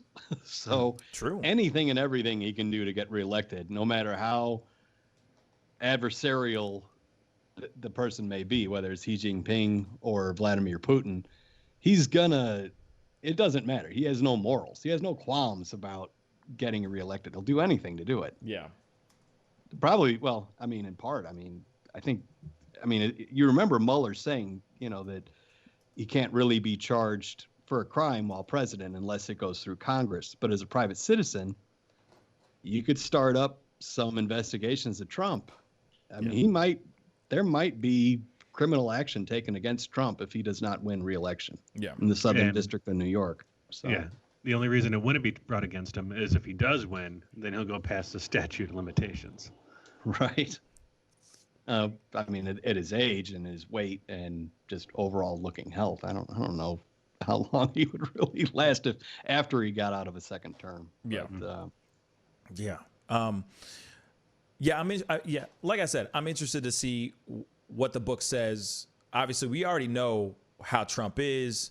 Obviously, we all have our own personal opinions about Trump. Let me start there. And in our own personal opinions of Trump, we all know personally in our own opinions what we think of him. There's a lot of other people that think he can do no wrong. I'm interested to see what happens in this book and what this book has to say about what he is, what he's all about. And hopefully it is fully truth. I mean, there's been plenty of other memoirs that have been out. Omarosa came out with one, but who's going to trust her? Who's going to believe her? You know what I'm saying? It's Omarosa. You feel me? There's been other books that have come out since the day he walked into the White House. So, like I said, I'm interested to see what they have to say, what he has to say in that book. One thing I have to say, though, really quick before we continue this conversation is someone that we very much love and care for finally just got back onto the show. And I just have to say a big hello and a mwah to Debbie. How you doing, Debbie? It's been a long time. We miss you, girl. What's up, Debbie? We missed you, girl. I'm so happy you're back. I'm happy to see your name on here. Real talk. We missed you. And she just commented something that I thought was very cool. And I know this is a sidestep, but I have to say it because she said, I got my lime green Pascal coffee mug in the mail yesterday. Forgot I had ordered it. And she says, hi, Tom and Jack. Thank you for buying some of our swag. Yes, hold on. Say that again, guys. Hello. Oh, God, that was so. I think we sounded like, we were channeling Lenny and Squiggy there. Any viewers old enough to remember. That was terrible. That was hello. Hello. Hello. Anyway, so also I wanted to say thank you so much for buying some of our merch, some of our green mugs and lime green mug. If you could take a photo of it and send it to the Pascal Show, I would love that. I would love to be able to share that, on our social media and everything. And this is a shameless plug. We do have a merch store. So if you guys are enjoying our show and want to rock a t-shirt, a hat, a coffee mug, what have you, Jack, where can they go and get it real quick? So you can go in the description and there's a link that goes to teespring.com. And if you want to type it in, it's teespring.com/stores/the-Pascal-show.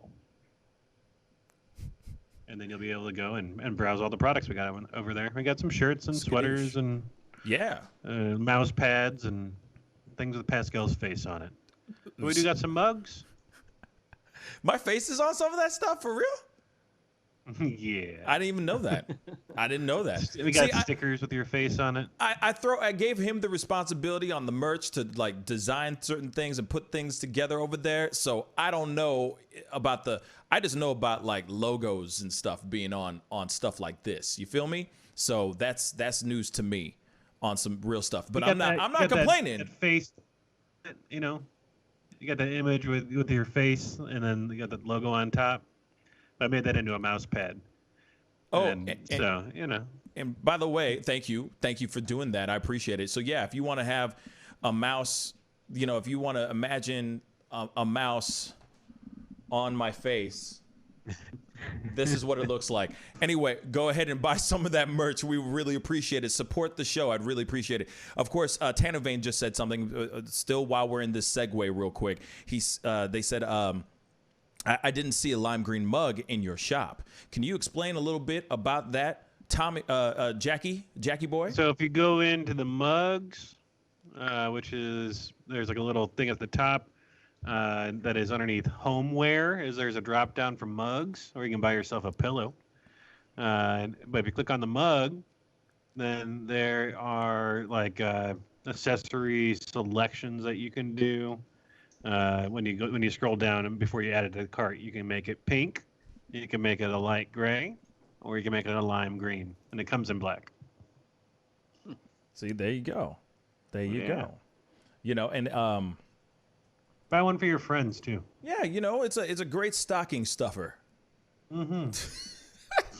I don't know. It's Christmas in July or something like that. Buy something that for your friends that would like that. And Malia just said, "Can we get Tom's cat any of the merch?" That's a good. That's a great idea. Getting like dogs, like a little dog shirt with the logo on it or something like that. Something for the cat. Good luck with Tom trying to put that on a cat. They're not as docile as dogs. That sequin type of sweater on and take a photo with the microphone in front of him holding both of his cats. That'd be. We could put that on a shirt for sure. I mean, it's a great, it's a brilliant idea. It's a brilliant idea. I need to do that. I need some dog swag. You know what I'm saying? I need some new drip from my dogs. You feel me? But yes. What I think is very cool is that everybody is going out there and buying some of the merch. Debbie bought the mug. It looks like Tanu Vane is about to order one of the green mugs right now as we speak, and that's dope. There's like pink camo. There's all different types you can get for it in the mugs. You can customize it the way you want it, so that when you get to drink that coffee with us every single day, like I'm drinking my coffee. I don't have one with a logo on it, but like I said, when you're drinking your coffee with us, you could be drinking straight out of that Pascal Show coffee mug. And of course, by the way, this is an opportunity. I think now is a good time. I just need Jack, you need to send me the question of the day, of course. Okay. The pop quiz question. But this is an opportunity now for you guys to call in. Lines are going to be open here very shortly for this game and this game only. All right, call in. You get a chance to win this very hat. Brand new hat with that Pascal Show drip. This is the brand new Pascal Show drip. You know what I'm saying? Ladies, you look hella cute with this, with wearing this backwards, you know what I mean? A backwards cap. You'll look hella cute. Forwards as well. You know what I'm saying? Looking cute. So, and fellas, you know what I'm saying? Still look fly in this swag as well. So, brand new drip for you to get. All you got to do is call us at 314-766-4581 for a little pop quiz hot shot. You answer a question right, you get a chance to win this hat right here. All right? What's that number, Jack?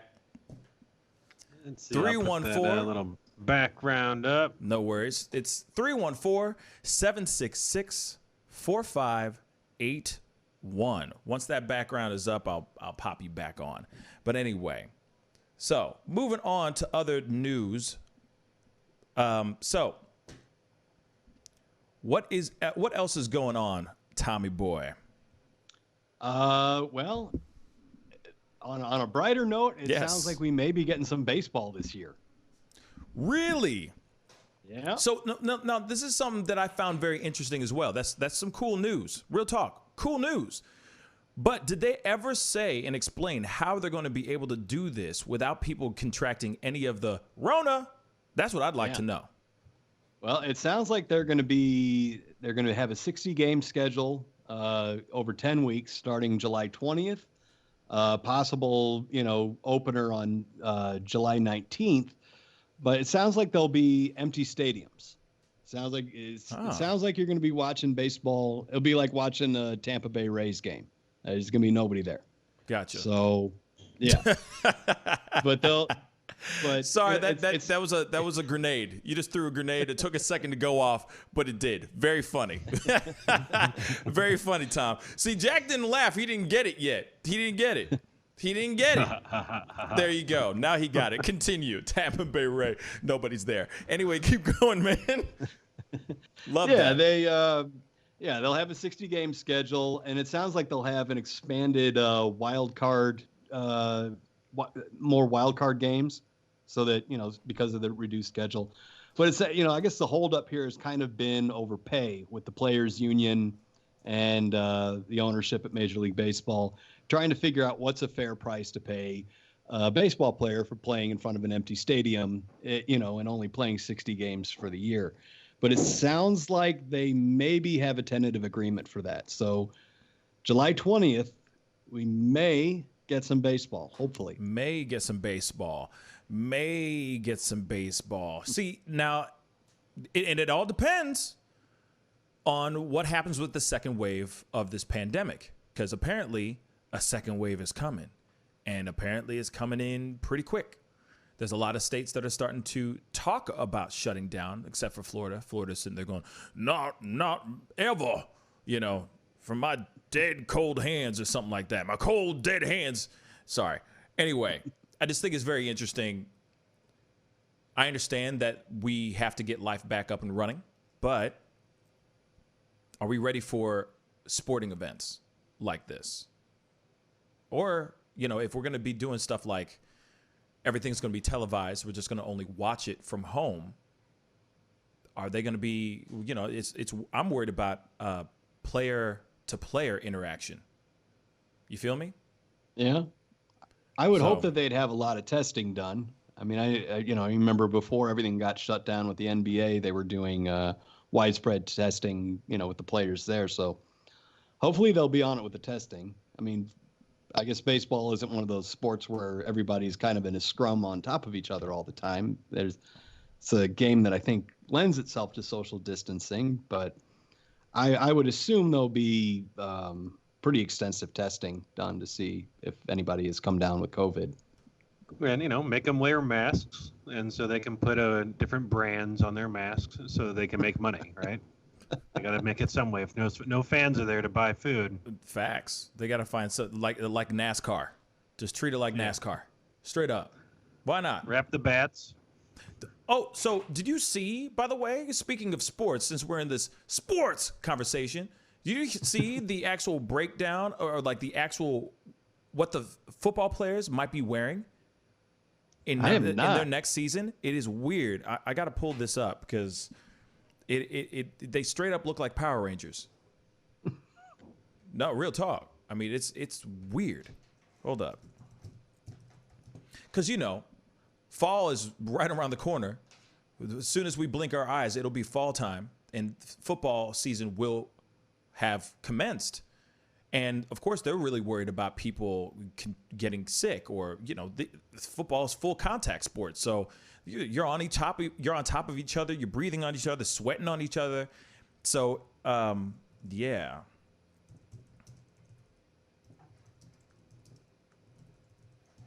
Hold on. Let me see this. See if I can find it. Now, they are talking about this new look. I just got to find it. It is literally like the whole face is just completely covered up. Oh. Yeah. I think I see what you're talking about here. Oh, can you send me that link? Yeah. Here, send that to me so I can show it to everybody else because it is weird. It's straight up weird. Yeah, if this is the same one you're talking about, it definitely looks weird. Yeah. Yeah, the COVID-19 series helmet. Let me see here. This is, well, you guys go ahead. No, you're good. Difficult with me. No, you're good. Anyway, I just think it's a very weird thing. It's a very weird thing to look at and see that that's an actual idea. My only thing is that, and it's cool, like we all got to keep moving and we all got to find a way to do the job and do what we do. And, those guys are out here making millions of dollars, putting themselves out there, playing this sport and entertaining people, which is something that we need. And I'm not knocking that at all. I'm not saying that people shouldn't be going out of their way to do this, to make something like this. But I'm wondering how they're going to see their peripheral vision is kind of effed. It's weird, So whenever Tom gets it, I'll pull it up. But yeah. Well, Jack, if you can jump on this too. For whatever reason, Facebook is not letting me download this. Okay. This is the COVID helmets for football is what you're looking at, right? Yep. Yes, okay. sir. I think maybe I might have gotten it now. Hang on. All right. Talk amongst yourselves. I see. Yeah, I see what's up. Yeah, I've got it. I'm sending it right now. Those reflective visors, behind the. I think a lot of people already wear visors, don't they? Yeah, I mean a lot of them do, but it's also like the full front of it is covered up as well. It's it's a really weird look. And I for some odd reason, I'm looking it up. I'm Googling it, and I don't see nothing. Yeah, there was an ABC News article written about it, and the only thing I can find is on Facebook, but it's being difficult. But I've just about got it here. Okay. Here we go. I'm sending it right now. Okay, great. Cool. But yeah. All right, so, it is sent. Awesome. I should be popping up here shortly. It's got to go to space and come back down. Now, it's very weird.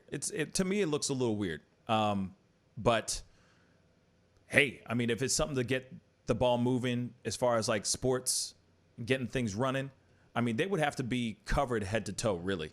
If you really think about it, they'd have to be covered head to freaking toe. There's no. Put them in riot gear. Say again. Just put them in riot gear.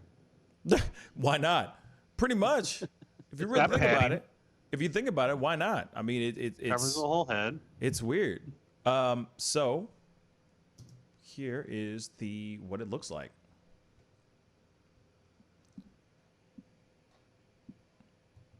That is like concept art, and obviously, like, this is what they're looking at as far as like there is nothing really except, I mean, you can breathe on the sides and you can breathe through here, but of course they're going to be. It looks like that would be where like an N95 mask would be somewhat in your face of some sort. It's got to be, because there's no way you can breathe without some ventilation in there. But the only thing that I don't like about it is this: like, you don't see. They're not covering their arms at all. And I find that weird, because you're literally skin to skin with these guys, a lot of times. They should be covered head to toe, I feel like. But yeah, I mean, it looks like a full-on, look at that helmet. That looks like a straight-up helmet for the Power Rangers. It looks like a Power Rangers helmet, man. It straight up looks like one. You know what I mean? You can't tell me they're not like, Mastodon! You know what I mean? Pterodactyl! You know what I'm saying? That's some crazy stuff. But they want to get the ball moving. They want to get some games. They want to make the monies. So, of course, they're going to manufacture something like this. But that would mean every single team would have to have the same type of helmets. And would they have those helmets like that for the rest? Forever? Forever, ever? Forever, ever? And then it's like, what about baseball? Wouldn't they need the same thing? Wouldn't they need something? I mean, obviously not the full head type thing, but wouldn't they need something kind of to cover this at least? I don't know. I mean, you're already, I don't know. Baseball already kind of lends itself to social distancing. You're already at least 6 feet away from everybody else on the team. I don't know. I don't know if they're going to be wearing masks in baseball. Weird, right? It's weird. Yeah. It's weird. You know? Yeah. Yeah, I mean, there's not a lot of close contact. I mean, even if you're at the bases and you're standing there, but majority of it would be inside the dugout. Right. And the guys are sitting next to each other in a hot area. Usually got a fans blowing and stuff like that, but at least there is some air circulation. But you imagine at least they got to wear some kind of a basic mask, maybe not a full coverage. Yeah. What's funny is Tanavane just said something. Really, masks can't work with that amount of sweating and exertion.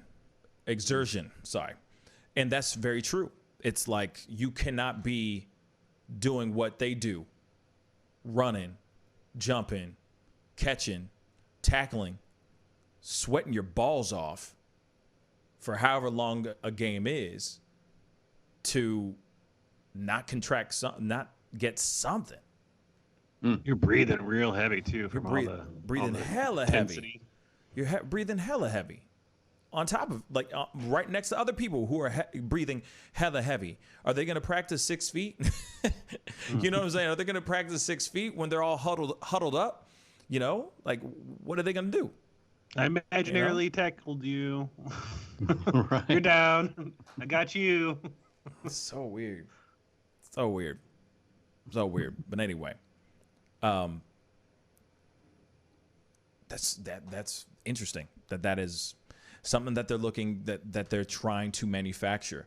You know, and then it's like, what are they gonna check everybody's temperature every single time they walk into every single time they walk into an arena, every single time they walk into, and this is for every sport, every time they walk into an arena, a field, a stadium, they're going to do that every single time? I don't know.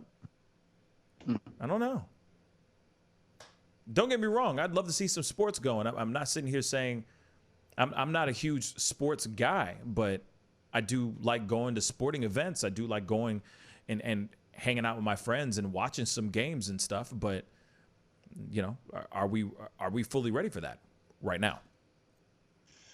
I don't think so. I'd like to watch some baseball. If they can do it safely, I'm down with it. Yeah. But I don't know. Any of these places where you're going to start putting a whole bunch of people into a stadium. Well, they're talking about not having the stadiums filled. They'll be playing in empty stadiums. So completely empty. I mean, I believe not 25% capacity, and then everyone's crowded around at the concession stand. No. So far, they're saying the framework that they've come up with says the framework includes full prorated pay, even if the games are played in empty ballparks. So, I mean, it sounds like they might be leaning that way towards empty ballparks. Yeah. Because honestly, even in this town, even in St. Louis, they're now like Ballpark Village is a really huge facility and huge like event space. Basically, you can call it like a shopping mall for drinking, straight up.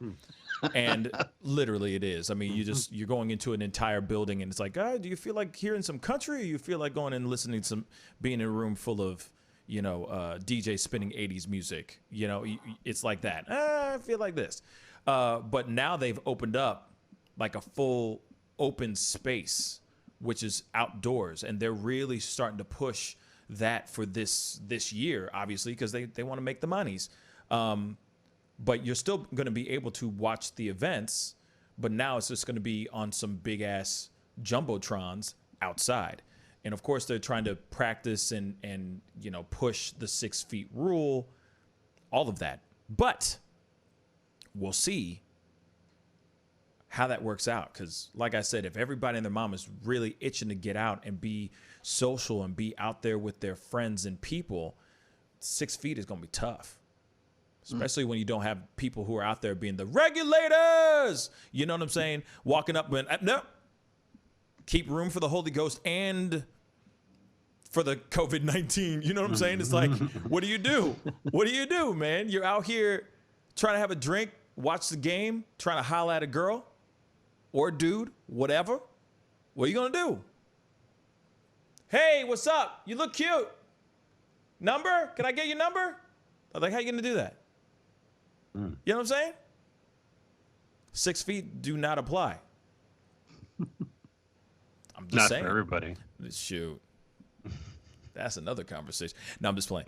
Anyway, so a lot of places that have patios and outdoor locations, I feel like they're going to be raking in the dough this summer for the next couple weeks.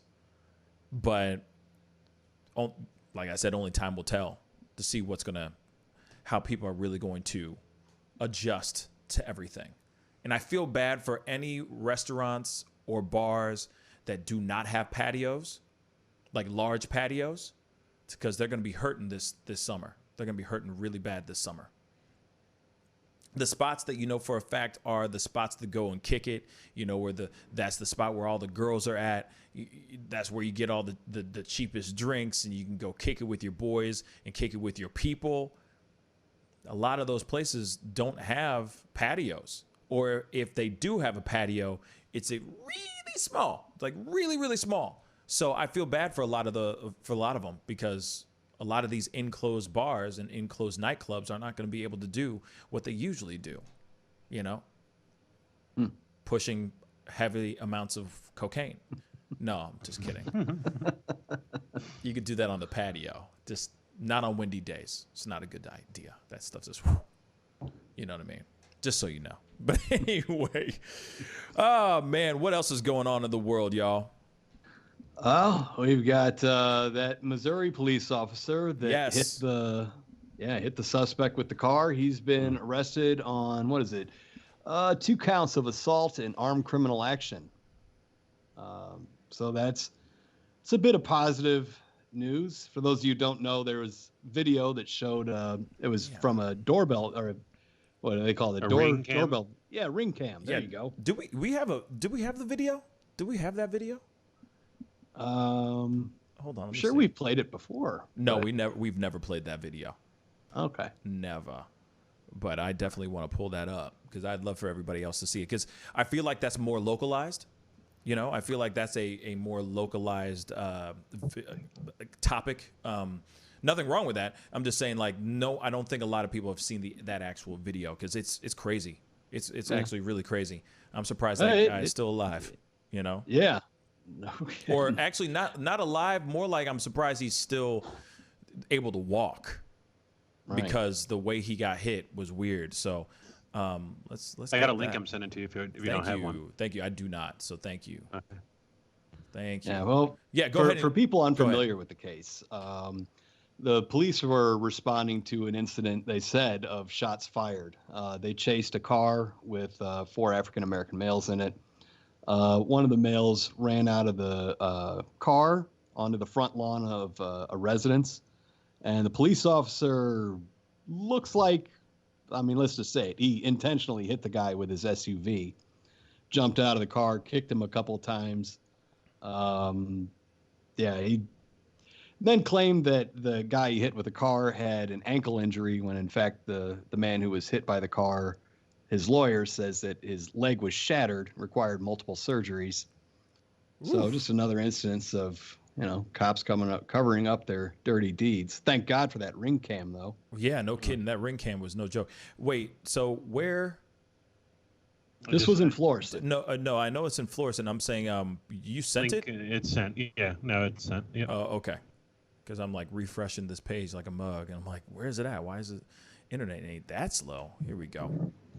Yeah, this is for people unfamiliar with the case, and I know it has made some national news as well, but this happened in Thank you for joining us on this Saturday night. I'm Chris Negus. We begin tonight with a developing. Jeez, sorry. What were you saying, Tom? Wow, that thing was loud. Sorry for our national and international viewers. If you haven't seen this story, I know it has made some national news, but this took place in Florissant, which is a community just north of Ferguson, where the Michael Brown killing happened a few years ago, and where the ensuing riots and protests took place. Just to give some backstory. Yeah. All right. Well, here's the footage.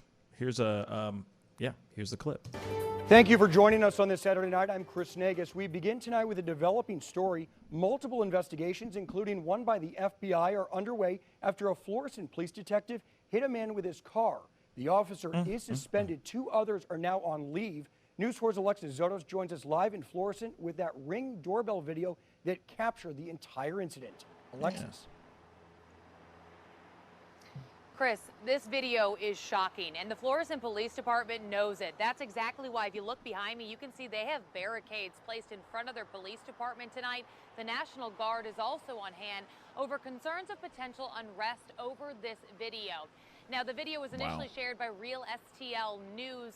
We have had to take down the sound on some of it because the officer is cussing at the man while he's on the ground, but that man is screaming out for help. This all started as police attempted to stop the vehicle that matched the description of one wanted in connection to a call for shots fired. Here we go. Boom! Woo! A Florissant police detective is seen in this video hit mercy. a man with his unmarked police car and then kick him, struggling with him on the ground. I'm going Have mercy. tell you what I believe I see in the video, which is the male then gets up and tries to run. The officer at that point goes to take the male into custody, and from my view of the video, it looks like he struck this individual at least 2 times. It looks like he kicked the individual once and he hit the individual with a forearm another time. The Florissant police chief said he learned of the video just that. today. The incident happened on the night of Tuesday, June 2nd. My gut reaction is that I spoke to 3 different agencies and asked for some help to look at it, because I do have some concerns about it. The man pictured in the video was wanted because his car matched the description of a vehicle wanted in regards to a shots fired call. He has not been charged, but the chief said there are pending charges for drug paraphernalia and resisting arrest. Okay. Now, this is crazy. Now, I saw there's another angle. There's actually another angle where you can see this dude getting ran ZF over. And it's much clearer. Sorry, I'm looking it up.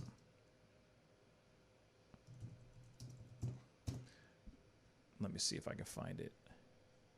While you're looking that up, I want to point out they said that they were responding to an incidence of shots fired. Shots fired, exactly. Yeah, none of the 4 people in the car, they found no weapons on any of the 4 people in the car, nor did they find any weapons in the car. So, except drug paraphernalia. Yeah, great. What could be any? Sprinkle some crack on them. Yeah, I was gonna say sprinkle some crack on them. It's fine. Sprinkle some crack on them. Shoot, I don't have the other angle. But anyway, as you guys clearly could see in that video, clearly well, you see, the only question I pop up, the only question I pose is, why would you run? Why run? Just why run? Why run? He jumped out of that moving car. Literally, he jumped out of that car to just try to gun for it, just run. And then he got hit by the car. Now, I understand about fear. I understand all that. But it's so weird to me that you would jump out and why do that? Why jump out and run? You're going to get hit. Something bad's going to happen. You know what I'm saying? I just sent the second angle you did? video. Great. Yep. Thank you. And let me see if I can figure out what second it starts at. It looks like it starts around 24 seconds in. 24 seconds in? Okay, great. Hold on. I got to turn this down because it gets kind of loud. Hold on, guys.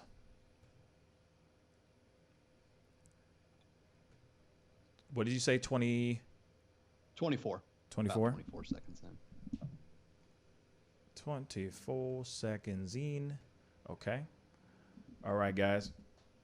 Here we are. Released just a few hours ago. I talked with the attorney for the man who was hit by that unmarked car today. He told me the new video now shows him exactly what happened that night. The video shows attorney Jermaine Wooten's client, whose name has not yet been released, jump out of the car after the driver did. Do you see that? I'm going to throw that back one more time. Dang. Right about here. All right, one more time. Turn this down a little bit. It's hella loud. Here we go. Attorney Jermaine Wooten's client, whose name has not yet been released, jump out of the car. Whole leg is twisted. Do you see that? His leg? Bang. He tries to jump. Whole leg is twisted. The driver did. Then the cop kicks him.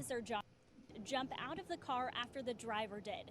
Then after that, former. See what I'm saying? Man, I'm gonna rerun and then of course he's wrestling him to the ground. His whole leg is shattered. He can't walk. Look at that. See that? Oh. Now, they jump out of the car. One of them runs off in the back. Another one, and he still tries to make a run for it. Oh, man. And then the cop goes and tries to rock his world. Crazy, guys. But that's real. That really happened. Was the other cop opening up fire on the car as it's rolling away in the background? Say that again, Jack. What did you say? The cop that gets out of the passenger seat, does he start opening up fire on the car that's rolling away? Oh, I don't know that information. Well, I haven't read anything about that. Hold on. Let's pull that up again. I don't think they did. I don't think that they did. There's a cop with a gun drawn behind that car. Yeah, hold on. Let me let's pull this up one more time. You guys can see this? Okay.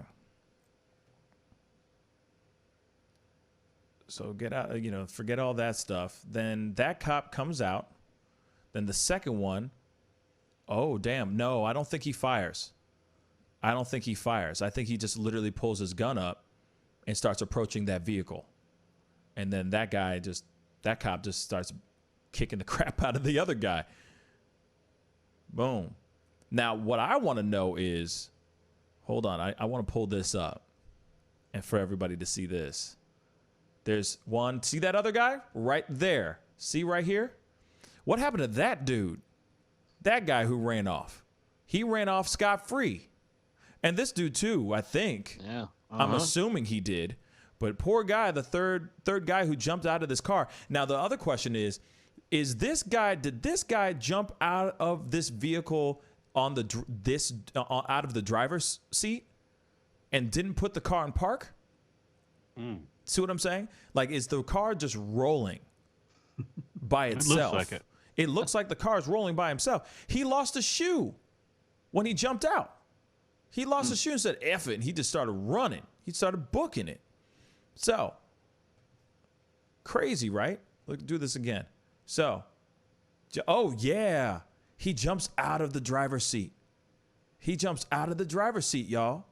So that's why the other guy got out and ran. Yeah, that's why he was like, oh, my God, everybody's gone except me. Shoot, I didn't get the memo. I did not get the memo. So then he runs out. See, shoe, gone. See that right there? He goes, F it, I'm out. I'm out. Boom. Both shoes fall off. Was he wearing slippers? Damn.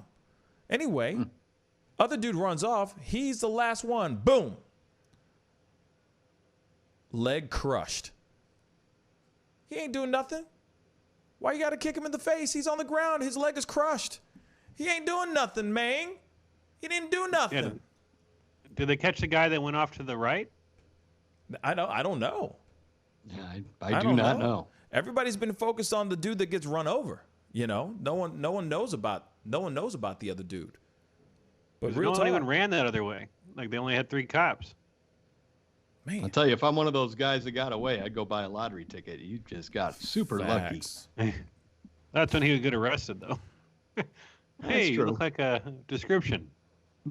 They said it was a black man. Right, exactly. They're going to catch Jay Farrow. They're going to bring Jay Farrow in for it. That's crazy. That's crazy. Well, obviously, whew, was that excessive? Was that excessive force, gentlemen? Yes. Yeah. Yeah. You're hitting people with your car when they don't pose a lethal threat to the community. That's excessive force. A homeboy hit the dude with a car. You know what I'm saying? This ain't Starsky and Hutch, whatever you want to call it. This ain't Training Day. You know what I mean? Dang. Crazy. And now I wonder, now this is the question that pops up. Were they the ones that actually shot and did the shots fired? Well, they didn't find any guns on any of the individuals or on the car in the car. So, of course they sounds like they probably got the wrong people. Of course they didn't. Of course they didn't. You know, but that's weird. Oh man, and of course there's a lot of. I think that was a Dodge Charger. It looked like a Dodge Charger from what it looked like. A matte black Dodge Charger. All murdered out and everything. Now, from what it looks like, there's a lot of black Chargers out there. There's a lot of black Chargers out there. So, I don't know. I don't know about that. That's nuts. But I'm glad that they got down to the bottom of it, and I'm glad they're seeking justice and, you know, making sure that cop is suspended, or he's suspended, right? He wasn't even fired. Wait a second. He's not even fired. He just got suspended. Huh. Is that a fireable? Is that a terminable? Is that a grounds in which someone should be terminated? That's the question. No, seriously. He was fired. He was fired? Okay. Yeah, he's fired. The other two were suspended. The guy that hit him is Detective Joshua Smith, and he was fired on June 10th. Ah, okay. The incident happened on June 2nd, so he was fired 8 days later. I mean, it took 8 days, but yeah, they fired him. Well, at least it wasn't 74 days later. Right, no kidding. If you know what I'm alluding to. Yeah. So yeah, at least it didn't take 7,000 years for them to go, oh yeah, he should be fired. Mm-hmm. Dude crushed this man's leg, and from what it looks like, he was innocent. Yeah.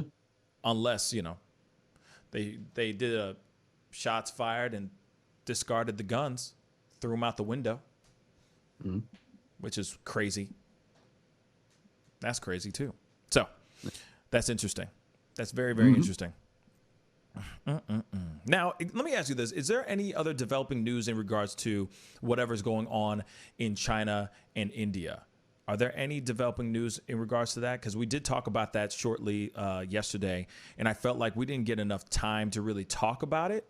But I would love to get down to the bottom of it, just finding out a little bit more about what was going on, why those things happened, and such. Well, I think the most recent thing is that, let's see, China and India accused each other Wednesday of instigating the deadly border clashes between the two forces along the disputed Himalayan frontier, pledging to safeguard the territory, but also to try and end the standoff that has dramatically raised the stakes between the nuclear-armed Asian giants. So, I mean, it sounds like both of the countries are trying to, well, they say they're both trying to calm things down. Whether you believe, whether you believe that or not, who knows? But, yeah. Sounds like they're calling for calm now. We'll see if that actually happens. Interesting. And to answer your question, Enemy Nation just asked, did anyone win the camo hat? No one's called in yet. So yeah, the lines are still open for that pop quiz hot shot, an opportunity to win something really cool. This wonderful hat right here, Pascal Show hat, camoed out and all that. So give us a call at 314-766-4581 for a chance to win that wonderful hat. Don't be shy. Pick up the phone and give us a call. We only have like 30 more minutes before the show is officially over. So you got 30 minutes to give us a call and see if you can win this dope hat. All right? Anyway, sorry. Back to China. What's up? Go ahead, Tom. I just want to. I do have a little bit of background on why they were skirmishing. I guess this has kind of been disputed land between China and India for a while. Yeah. China claims about 90,000 square kilometers of territory in India's northeast, while India says China occupies 38,000 square kilometers of its territory in the Askai Chin Plateau in the Himalayas. India unilaterally declared Ladakh, sorry, I'm reading these words for the first time here, declared Ladakh a federal territory while separating it from disputed Kashmir in August 2019. China was among the handful of countries to strongly condemn the move. So basically, they're just disputing over who actually has claim to that tract of land. Interesting. I guess it got violent. Wow. So they're fighting over, so that's what they're disputing over land. Yeah. Like we were here first. Yep. I licked it, therefore it's mine. Right. That kind of basically. Thing. Interesting. What were we going to say, Jack? Did you want to play a game? We can, but let's wrap up. Once we get to a point where there's a break, I just want to you said there's about 30 minutes left left, so I just wanted to let you know there's a game we can play within that 30 minutes if you'd like. Okay, great. Tanner Vane said, I think India is playing defensively too. All their fleet has been pulled back from the front and are docking in ports too. In my honest opinion, protect against high altitude aircraft. I mean, that's definitely a theory, or that's definitely something, like that would make sense. I don't know. It's weird. You never hear things about India until now. You see what I'm saying? But is China a country to F with? That's the question. You see what I'm saying? Is China a country to F with right now, India? You sure? You sure you want to do that right now? I don't know. Keep in mind, India, I mean, granted, the Chinese military, I imagine, is much more advanced than India's, but India's got a lot of people, and they got nukes also. So that's true. That's true. Mm-hmm. As do we all. Yeah, I've got nukes. What were you gonna say, Tom? Oh, I've got a nuke. Oh yeah, I got a nuke too. Hey. I got a nuke. It's called These Nuts. Okay. Anyway. Anyway, I'm 12 years old. I am 12 years old. Tana Vane just said India is mostly low tech compared to China, but their designs are specifically anti-Chinese. Interesting. Interesting. Yeah. No, I mean, I don't really know anything about that. You know, anything about India and the conflicts between India and China. So I'm learning this as I'm listening right now, as we speak right now on the show. Because like I said, India is not something that you hear about very often in the news, period.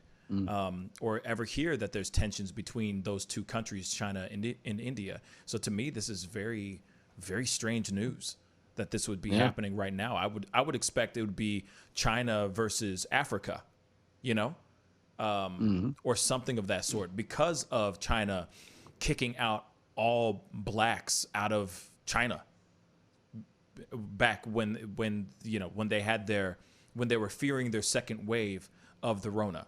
So this is very, very interesting for sure. So there's some sites out here that talk about the 6 wars that China's going to surely fight in the next 50 years. And they were expecting that by the year 2035 to 2040, that the China and India war, basically that would come up between, there's like a part of southern Tibet where there's major issues between China and India.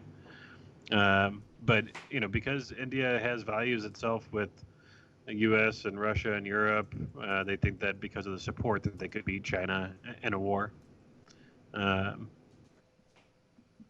I don't know. It's going to be interesting to see all the. I mean, China's got a lot of world conquest. So we talked about this the other day a little bit, just saying that their plan is to bring their way of life to the entire world. Yeah. So that's there's going to be some big wars that will be fought along the way to do that. Yeah. It's going to be interesting. They're making small moves right now, I mean, small, quote unquote. Reclaiming areas that have been given leniency periods, like Hong Kong, and that's going to be, we don't hear about those protests anymore, do we? No, that's been shut down. I don't think we talked about it on the show, and we don't have to go into it in depth on here, but it is just something I found interesting. Was there like a week or two ago? There was a Tiananmen Square Zoom meeting. Where it was like a Zoom protest where people were getting together and memorializing the Tiananmen Square massacre that happened in China, where students were trying to, were protesting, saying they wanted to see democracy in China, and for their efforts, they were mowed down. But there was a group based in the United States that started a Zoom meeting, a protest, and China caught wind of it and had Zoom close the U.S. account of the person organizing the event, because viewing such a thing in China is illegal. So that really raised a lot of questions about Zoom as to why they're shutting down U.S. accounts for breaking Chinese law. Right. It's a very interesting thing. You see all this stuff with like movies getting released in China where Chinese censors get to hack it apart, and that just gets to be Final Cut. We're given like Final Cut of movies to Chinese censors. Right. It's very interesting to see a lot of these American companies bend over backwards to please the Chinese at the expense of American rights and liberties. Right. Follow the money. Right. Follow the money, indeed. Follow the money. Follow the monies. There's a little bit of a left turn, but it's a hard left turn. We're gonna do a left turn. A little bit of entertainment news. If you guys are big fans of rock, I guess classic. I guess they're now in the classic rock range. Obviously, Def Leppard, Motley Crue, Poison, Joan Jett, I think, all are announcing they're doing a 2021 makeup dates for a huge stadium tour. So if you guys are big fans of any of them, I'm surprised a lot of them are still alive, to be honest. No, and it's not because of their age. I'm just saying the copious amounts of drugs that they've probably just engorged themselves with. They, of course, had to postpone their summer tour, their summer stadium tour, due to the COVID-19 pandemic. But Def Leppard, Motley Crue, Poison, and Joan Jett, and the Black Hearts, I've never heard of them in my life. That's Joan Jett's band. Oh, Joan Jett and the Black Hearts. Thank you. I didn't know that. Yep. Thank you. Because I don't even really know much about Joan Jett, to be really honest. But they have announced their makeup dates for 2021. So they're planning on doing a tour that starts on June 19th of 2021 in Nashville, and then they're wrapping up in San Diego, Whale's vagina, on September 12th, 2021. Hey, that's my birthday. Yeah, on your birthday, baby. So you can go and see it in San Diego. You know what I mean? In San Diego. So that should be entertaining. Straight up. I guess for all you rock heads out there. I mean, if you're metalheads, rock heads, whatever you want to call it. You know what I'm saying? What's a popular song by Joan Jett? I Love Rock and Roll. Oh, thank you. Put another dime in the jukebox, baby. Is that the whole title right there? Was that it? I love rock and roll. I love rock and roll. Put another dime in the jukebox, baby. Was that the title of the song? Well, that's that a was long title. Put another dime in the jukebox, baby is the next line that comes after I love rock and roll. But yes, I know. I'm just messing with you because I can. All right. So, like I said, I don't know a whole lot of these bands, but at the same time, that's what just saw. That's big news for a lot of people who are big fans of them. For all of them. And like I said, if you ever wanted to see what hepatitis C looks like on a stage. I'm sorry. That was too easy. Sorry. I'm done. Anyway. So what else is going on in the world, y'all? One more story, and then we can do a game. And I'm upset now. Nobody called in to try to win this hat. I'm willing to give this hat away. Give it away now, right? Isn't that one of a band? No, that's Red Hot Chili Peppers, isn't it? Yeah. Anyway. Yes, Peppers, yeah. You guys could call in. Don't be shy. 314-766-4581. You know what I'm saying? Call us.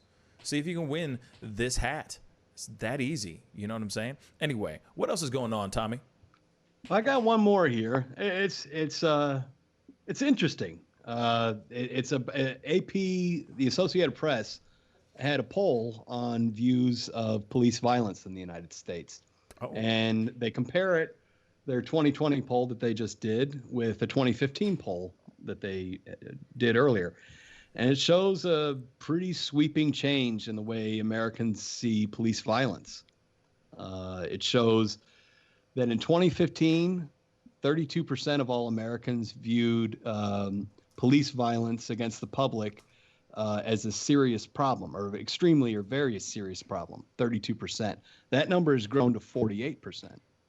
So there's been a 16% increase in people that see police violence as an extremely serious issue in this country.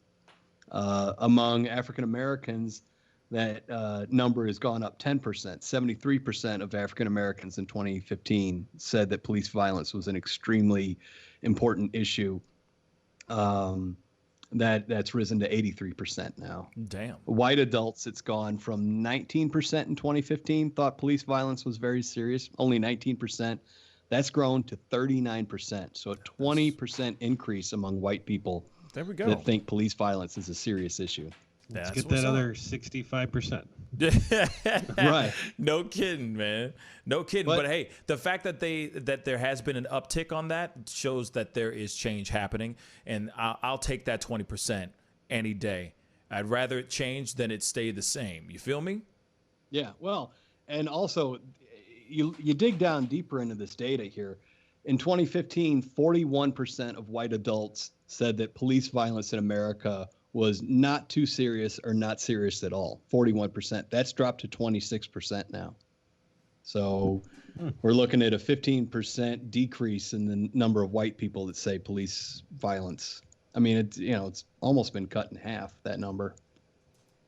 So it looks like people are starting to wake up to the fact that police violence in this country is a serious issue. Yeah. There are other trends in here that show that a growing number of Americans think that police are treated too leniently when these situations arise. It all just kind of goes to show the public is becoming a little more skeptical of our police, especially white people. Damn. I mean, like I said, it's nice to have a change. It's nice to see that people are starting to wake up. You know what I'm saying? Wake up! It's nice. Yeah. Finally. You know what I'm saying? That's what needs to be happening, you know? Yeah, the number, this is an interesting one here. What's up? The number of white people who feel that police are treated too leniently in these cases has almost doubled in the last 5 years. It went from 32% in 2015 to 62% now. So I think a lot of white people are kind of waking up to the fact that police aren't always the superheroes we make them out to be. Exactly. Yep. Yeah. It's a good increase, but yeah, I mean, we're getting there. Yeah. It's going to take a while. Yep. That's what 5 years to 5 years they had 20%. So in 15 years we're going to check back in and see where we're at. No kidding. No kidding. No kidding. Well, the changes are happening right now. The change is happening slowly but surely. But hopefully things will, change a little bit quicker, and so that in 15 years from now we're not saying that stuff. Hopefully, hopefully. Fingers crossed for everybody, though. Real talk. Fingers most definitely crossed. Anyway, let's go into this game. Let's start playing a game because I'm upset. I'm upset. Not nobody wanted this hat. It's fine. It's fine. I want it. No, man. No. You can't have it. You can't have it. This dude wanted one of my hats, man. What the hell's wrong with you? Anyway, no, I'm just kidding. No, but on some real stuff. It's fine. We'll probably do another giveaway again here in a little while. But now they'll have to pay for shipping. Now they're just going to have to pay for it. It's fine. I mean, here it is. Of course, for everybody, you can get these hats. I mean, I don't think you can get this actual hat. No, that's exclusive. That's exclusive right here. But at the same time, you can go to Teespring and buy those hats. Buy hats, T-shirts, mugs. All those things are available on that site. So please go check it out. You can customize your own mugs with our logo on it. That would be amazing. And of course, anybody who has ordered, let me know definitely, because I'd love for you guys to send us a photo of the actual mug or the hat or the T-shirt that you actually bought online. That would really, really mean a lot to us. We'd like to share. We'd like to brag about our family. We'd like to brag about the people who are supporting this show. And that would really mean a lot. So definitely let us know when you do actually get your new drip or new swag or new mugs. Anyway, let's do this. Okay. Let's see. You got that sound queued up? Yeah, I'm about to. Hold on. It's a little time for, hold up. A little time for Pop quiz, hot shot. Yes. Pop quiz hot shot. There we go. Get it, Tommy. Get it. Yeah. Hey. That's my Muppet dance. I was gonna say, isn't that a Muppet dance? That is Muppet. Feel it. I learned to dance from the Muppets. That's why I don't go to clubs. I get laughed out. It's okay. This, just keep it at 10 and 2. Just, 10 and 2. Okay. All right. You ain't going grocery shopping? There's food already there. You know what I'm saying? Keep it at 10 and 2. Do the lawnmower. Don't do the lawnmower. The lawn has already been mowed. All right? Nope. Don't go grocery shopping. Don't do the grocery shopping. Food's already there. Keep it at 10 and 2. Do the and just keep it gotta water the lawn. You know what I'm saying? Keep it simple. You don't have to do all that crazy I'll give you an idea stuff. of what a bad dancer was. I didn't realize they were trying to say Carlton was a bad dancer on The Fresh Prince until like the last 10 years. I thought he was really good. I was like, hey, he's on beat. He's got it going. It's better than I can do. What's funny is that he is actually a really good dancer in real life. So for him to be able to do what he does, that whole Carlton dance, that's not easy. That's a full-on, he goes in on that dance. Yeah. But anyway. I'm just talking about the snapping bit. I know he gets into the whole thing where he breaks it down, but just the snapping bit, I can't even do that. So. Well, anyway, let's go into this game. Game. What is the premise of the game?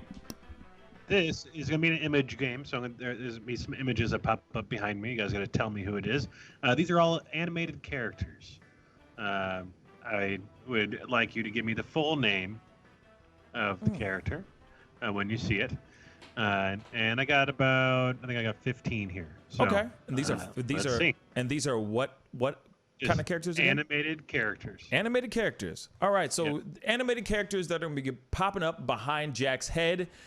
Please comment down below. Oh, we're going to do like a 5, 4, 3, 2, 1 type of thing. Like how we're going to do this again? Okay. Because I want to keep it fair for people who are watching, that kind of thing. It gives us a chance to think about it. Tom, for both of us to think about it. So let's just do that. I think that gives us a little bit more time. All cool. right. Let's get it. Full names are applicable. Comment down below. Pascal. Okay. Oh. That's not Penelope. Not Penelope. I don't remember her name. I don't remember. I just remember Rugrats. Mm-hmm. Yeah, I don't remember her name. Last name is Pickles. Oh, this is Angelica Pickles. Angelica! Oh, yeah. Son of a gun. Son of a gun. All right. Beavis. Beavis. Going to cut off again. Hey, you got to give a break, Tom. Sorry, I forgot. Used to hair triggering it. Fire! Yes, Beavis was correct. All right. Sorry about that. 5, 4, 3, 2, 1. Eeyore. Eeyore. All right. Okay. 5, 4, 3, 2, 1. Cartman. Eric Cartman. Oh, it's Eric. Cartman. I don't know. Okay. 5, 4, 3, 2, 1. Felix the Cat. Is that Felix the Cat? Okay. I'm learning as I go. Oh, that's going to be hard to see. 5, 4, 3, 2, 1. It's from Rocco's Modern Life. Yeah, Rocco's Modern Life, but I don't remember his name. Yeah. Do you have any guess, Tom? I don't remember. This is Heifer. Heifer. And yes, Heifer Wolf. Heifer Wolf. Okay. Because he likes to wolf things down? Yes. 5, 4, 3, 2, 1. Oh, I don't know the name. I don't know the name either. I just know Boondocks. Boondocks I know for sure. that. This is Huey Freeman. Ah, thank you. Dang. Dag nabbit. Yeah, see, it's like the Boondocks kid. 5, 4, 3, 2, 1. I didn't watch this cartoon as a kid. Yeah, I don't think I did either. That's number 5. Number 5. What show is that from? That was from the number. I'm trying to think about what the name of the actual show was. And it is from. And Sector 5 is the name of the show. All right. Sector 5. Yeah. Okay. Let's go for the next one here. We have got 5, 4, 3, 2, 1. Olive. Olive oil. Olive oil, yes. Yes. Okay. 5, 4, 3, 2, 1. Peppa Pig. Peppa Pig. Mm-hmm. You guys know your animated characters pretty well, so far. Decently. Oh, come on. 5, 4, 3, 2, 1. Doug. No. Oh, wait. That's not Doug? That's not Doug. Oh, what's his name? Oh, son of a gun. That's Skeeter Valentine. Skeeter. Thank you. Skeeter. That's disgusting. Well, that's hard to see, but you should know what it is. Oh. 1, 2, 3, 4, 5. Is that Squidward? It is Squidward. From what? You know, from SpongeBob SquarePants. Oh, see, I didn't watch SpongeBob SquarePants, but apparently now SpongeBob is gay. Yeah, I heard that. Isn't that weird? Anyway. Yeah, but Squidward's last name is Tentacles. So, how so creative. You know the whole thing. Here we go. Last 3 coming up. Okay. Oh, it's hard to see, but yeah. You should know. 5, 4, 3, 2, 1. Stimpy. Stimson J. Cat. Is that right? Stimson J. Cat is the full name. That's correct. Oh, it's Stimson. That's funny. Stimson. All right, here come the last 2. 5, 4, 3, 2, 1. Also from the Rugrats. I don't remember her name. Angelica's friend. Any guess? It is Susie Carmichael. 5,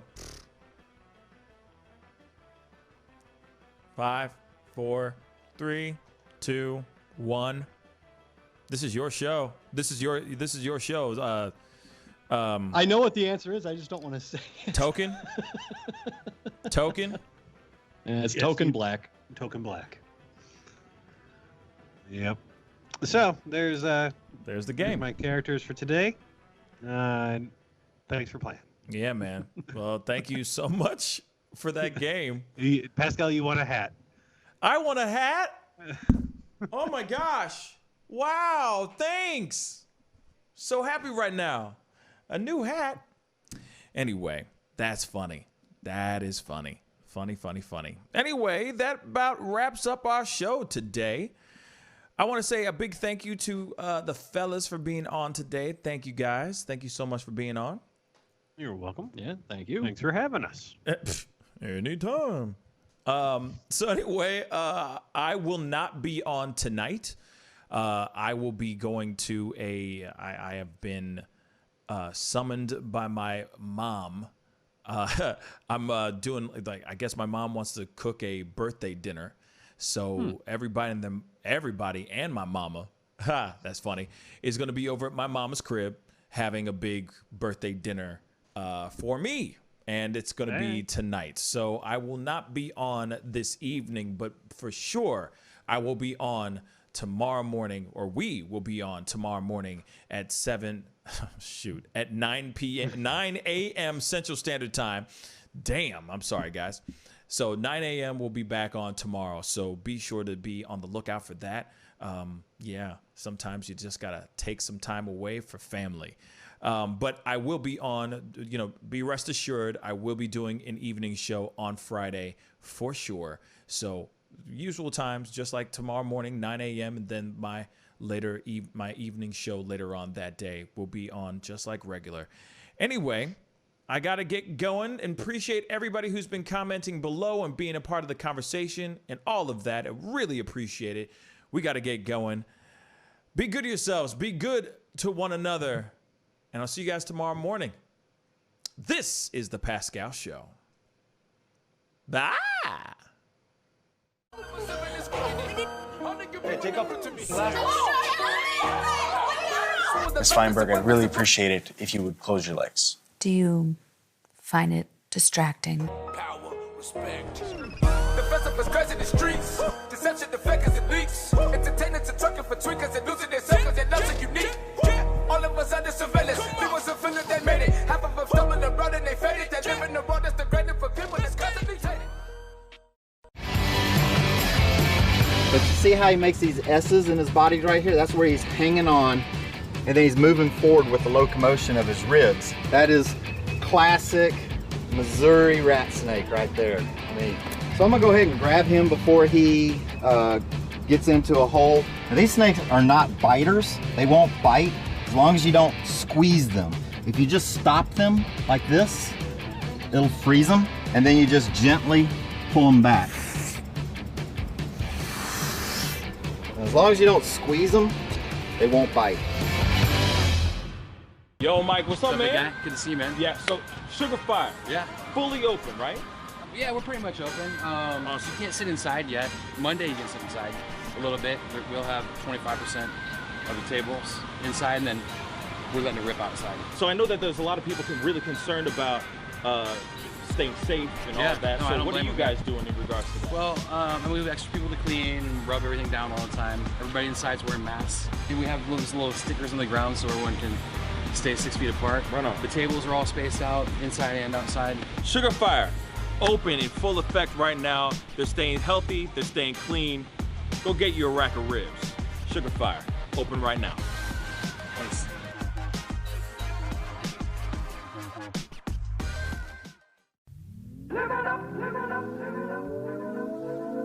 The Fur and Leather Center, providing the highest of fur and leather goods.